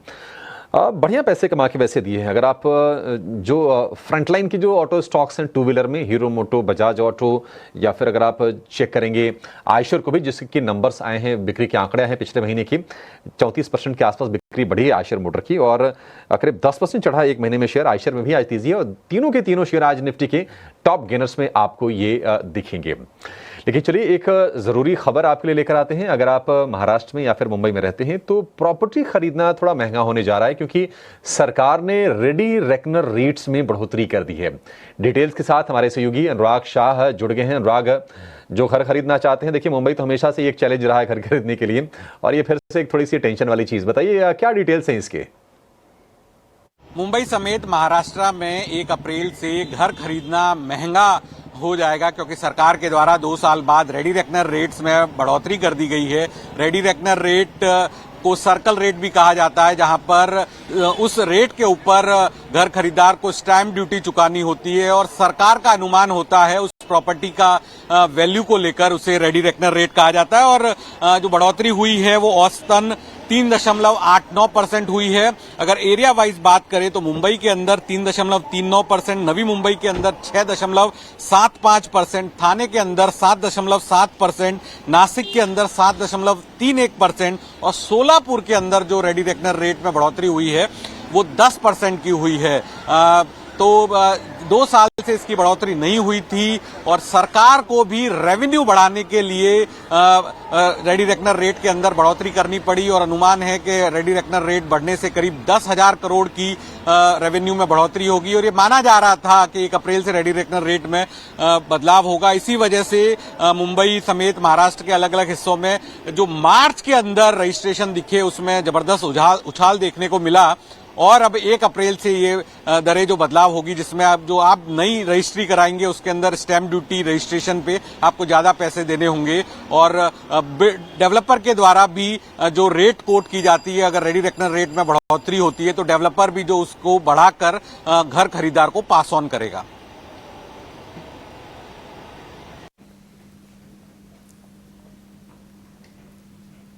बहुत शुक्रिया। थोड़ा सा जो बायर्स हैं उनके लिए थोड़ी टेंशन की बात जरूर है। देखिए 6% अच्छा खासा होता है। अगर आप घर खरीद रहे हैं अगर 1 करोड़ रुपए का, तो आपके जेब पर काफ़ी ज़्यादा बोझ बढ़ जाता है। ये रेडी रेकनर रेट, जिसको कि अलग अलग जगहों पर अलग अलग नाम से जाना जाता है। दिल्ली एनसीआर में इसको सर्कल रेट के नाम से भी जाना जाता है। मुंबई महाराष्ट्र में इसको रेडी रेकनर रेट कहते हैं।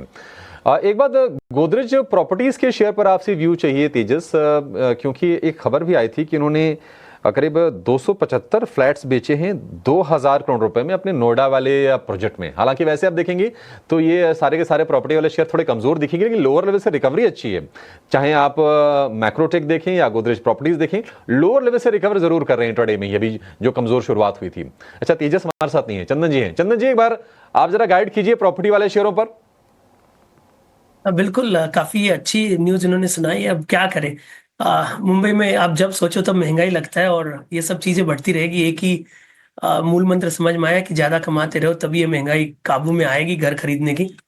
तो थोड़ा शॉकिंग लगा है, बट ठीक है।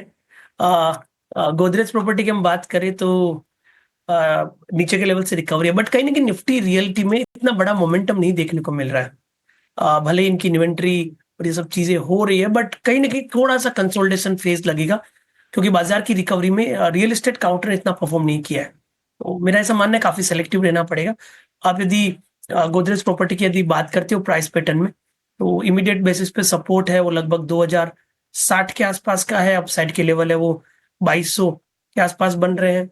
आप डीएलएफ की बात कर रहे हो तो 6 दिन का करेक्टिव मूव कंप्लीट हुआ है, सपोर्ट है वो 660 के आसपास का है। तो कहने की एक रेंज बाउंड बायस कंपैरेटिवली देखने को मिल रहा है। ऐसा लग रहा है कि बाजार रिकवर होता है तो नीचे के लेवल से रिकवरी होगी, तो कंपैरेटिवली रेंज बाउंड या फिर केप्ड अपसाइड जैसा प्राइस बिहेवियर ऑलमोस्ट सारे रियल एस्टेट काउंटर में देखने को मिला है। ठीक है चंदन जी, इंडसइंड बैंक आज 5% ऊपर है और हम देख रहे हैं कि ये शेयर संभलता हुआ दिख रहा है। 680 रुपए के आसपास के प्राइसेस हैं। पीडब्ल्यूसी ने अकाउंटिंग लैप्सेस को लेकर अपनी रिपोर्ट सौंप दी है। रिपोर्ट में क्या कुछ कहा है, देखते हैं कि क्या निकल के आता है। अभी तक तो कोई डिटेल्स ऐसी बाहर आई नहीं है। हालांकि कंपनी ने पहले ये कहा था कि अगर हम एक्सटर्नल ऑडिटर से भी जो जांच कराएंगे, इन्होंने खुद इनिशिएट की। पहले इंटरनली जांच की, करीब 1600-1700 करोड़ रुपए के आसपास के वो डेरिवेटिव खातों में गड़बड़ी का वो आंकड़ा दिया था। उसके बाद ये जांच फिर से हुई है पीडब्ल्यूसी की तरफ से। आपको लगता है कि इंडसइंड बैंक का बॉटम बन चुका है और यहां से अब तेजी हम देखेंगे, या फिर थोड़ा कॉशियस अप्रोच होगा आपका? देखिए, बिल्कुल कॉशियस अप्रोच रखना चाहिए इंडसइंड बैंक में, क्योंकि काफी गिरावट पिछले कुछ दिनों में देखने को मिली है और ऑलमोस्ट जो भी निवेशक है सबकी पोजीशन एक बार फंसी होगी, इनफैक्ट कोई भी ट्रेडर हो तो। बट अच्छी बात यह है कि पिछले 13 दिनों से गिरावट नहीं हो रही है, रेंज बाउंड बायस हो रहा है। पिछले 13 दिनों से प्राइस बिहेवियर देखूं तो नीचे में 635 और ऊपर में 700, तो 700 निकलेगा तब यहाँ पे शॉर्ट कवरिंग आएगी। तो रिस्क तो है, क्योंकि काउंटर का बीटा बढ़ चुका है, काउंटर की वीआर बढ़ा है, क्योंकि पिछले फेब की बात करें तो एक बड़ा डिक्लाइन देखने को मिला था 1050 से लेके 600 तक का। और उस बड़े डिक्लाइन में जो लॉन्ग की पोजीशन फंसी है या फिर शॉर्ट्स जो ग्रिप में है, उनकी कवरिंग 700 के ऊपर रहेगी। तो दो चीज ध्यान रखें, यदि आपने पोजीशन बनाई है तो पहला सपोर्ट तो 655 के आसपास रखें, और आप यदि यहाँ पे शॉर्ट कवरिंग का मूव प्ले करने चाहते हो विद द व्यू की रिस्क है तो 700 के ऊपर ध्यान रखें। 700 ऊपर होल्ड करते हैं तो आपको 5 से 10% के इमीडिएट शॉर्ट कवरिंग का ट्रिगर भी यहाँ पे मिलेगा, बट रिस्क है, ऑप्शन के तरफ काम करके भी आप यहाँ पे मोमेंटम को प्ले कर सकते हो। ठीक है, रिस्क है, 700 रुपए वाले लेवल पर नजर रखिए। उसके ऊपर जाकर अगर ये टिके तो फिर शायद धीरे धीरे करके कंफर्मेशन आएगा, लेकिन अभी हैंगओवर वो बरकरार रहेगा। एक और शेयर चंदन जी आप जरा बता दीजिए, वो है कंजम्पशन स्पेस से। 2200 रुपए के ऊपर निकलने के बाद हमने नेस्ले को देखा कि कंसोलिडेशन वाले फेज में था, 2200 से 2300 के रेंज में थोड़ा समय बिताया है नेस्ले ने। आज 1-1.5% के आसपास की तेजी दिख रही है। क्या लगता है कि नेस्ले फिर से चलने के लिए तैयार है? क्या कहती है रीडिंग आपकी? पॉजिटिव, बट प्रॉब्लम यह कि यहाँ पे मोमेंटम नहीं बिल्ट हो रहा है। पिछले लगभग 36 दिनों का कंसोलिडेशन ब्रेकआउट है, 2250 2270 के ऊपर होल्ड करना जरूरी है, कर भी रहा है, बट स्विंग्स और मोमेंटम नहीं बन रहा है। बायस तो पॉजिटिव है, इसलिए बाय ऑन डिक्लाइन ध्यान रख ले। इमीडिएट सपोर्ट हम 2225 के ध्यान रखेंगे, 2220 2225 वो सपोर्ट से ध्यान रखें। बॉटम बने हैं, मोमेंटम मिसिंग है, मोमेंटम आए तो यहाँ पे काम हो। ठीक है, मोमेंटम मिसिंग है नेस्ले के शेयर में। एक और शेयर जो मोमेंटम लूज करता हुआ दिख रहा है, हमने देखा था कि लास्ट मंथ में जब ये खबर आई कि गर्मियां थोड़ी ज़्यादा पड़ेंगी, उसके बाद हमने वोल्टास में तेज़ी अच्छी देखी, वोल्टास में लोगों ने पैसे बनाए, ये शेयर 1500 रुपए के ऊपर भी निकला था, लेकिन अब प्रॉफिट टेकिंग देखने को मिल रही है। हालांकि IMD का एक फ्रेश एस्टिमेट आया है कि इस साल गर्मी थोड़ी ज़्यादा पड़ेगी, लेकिन वोल्टास 5% नीचे और वायदा में सबसे ज़्यादा गिरने वाला शेयर ये वोल्टास। चंदन जी, क्या और गिरेगा या फिर बाय ऑन डिप ये गिरावट खरीद का मौका दे रही है? देखिए, वोल्टास में यदि फैक्ट की बात करें तो रिकवरी होनी चाहिए, जिस हिसाब से IMD की मानसून के प्रेडिक्शन है, और कहीं ना कहीं ये काउंटर अप्रैल मई में मोमेंटम दिखाता है, कहीं ना कहीं सेंटिमेंट वर्क करता है, और इस बार तो गर्मी ज्यादा पड़ने वाली है तो यहाँ पे मूवमेंट आना चाहिए, बट वो मोमेंटम नहीं है जो उस ट्रिगर से बनना चाहिए। पिछले लगभग 18 दिन से हम देख रहे हैं तो नीचे में 1370, ऊपर में एक बार 1530 का स्विंग बना, 50 डे एक्सपोनेंशियल मूविंग एवरेज के आसपास बन रहा है और आज सरेंडर हुआ है। आई थिंक थोड़ा वेट एंड वॉच करना चाहिए। नीचे में 1350 का एक अहम सपोर्ट है जिसको हम क्लोजली वॉच कर रहे हैं, यदि वहां से रिकवरी होनी है तो। 1350 का लेवल आप ध्यान में रखिए, इसके नीचे अगर गिरा तो फिर शायद और गिरेगा, वहां संभलता है तो शायद रिकवरी एक अटेम्प्ट करने की कोशिश करेगा। छोटे साइज वाले जो बैंक है चंदन जी, पहले हमने आरबीएल को देखा कि 150 रुपए के ऊपर गया, थोड़ी सी तेजी को और बढ़ाया आरबीएल ने। अब हम देख रहे हैं कि बंधन फिर से 150 रुपए वाले एक क्रूशियल मार्क के ऊपर लौट के आ रहा है। कितनी सस्टेनेबल आपको ये तेजी दिख रही है? कन्विक्शन क्या आपका इन छोटे बैंकों में है, या फिर आपको लगता है कि नहीं एक रेंज का ही ट्रेड होता है और ऊपर बेचें नीचे थोड़ा एंट्री करें? क्या रणनीति अपनाए, समझ में नहीं आता इनके बारे में। ये बैंक निफ्टी में पिछले कुछ सप्ताह से एक अच्छा रिकवरी और आउट परफॉर्मेंस देखने को मिल रहा है, बट सिलेक्टिव जो छोटे बैंक है वहां पे काफी दायरेबंद कामकाज भी बना है। मैं बंधन बैंक की बात करना चाहूं तो पिछले लगभग 60 दिनों से नीचे के लेवल से रिकवरी आ रहा है, बट 155 के ऊपर टिक नहीं पा रहा है। 150 से लेके 155 इसका सप्लाई जोन है और 5 से 6 बार इस सप्लाई जोन पे काउंटर अटका है। तो या तो वो लेवल निकले तब मूवमेंट हो, अदरवाइज 144 से 155 की रेंज को प्लेगी।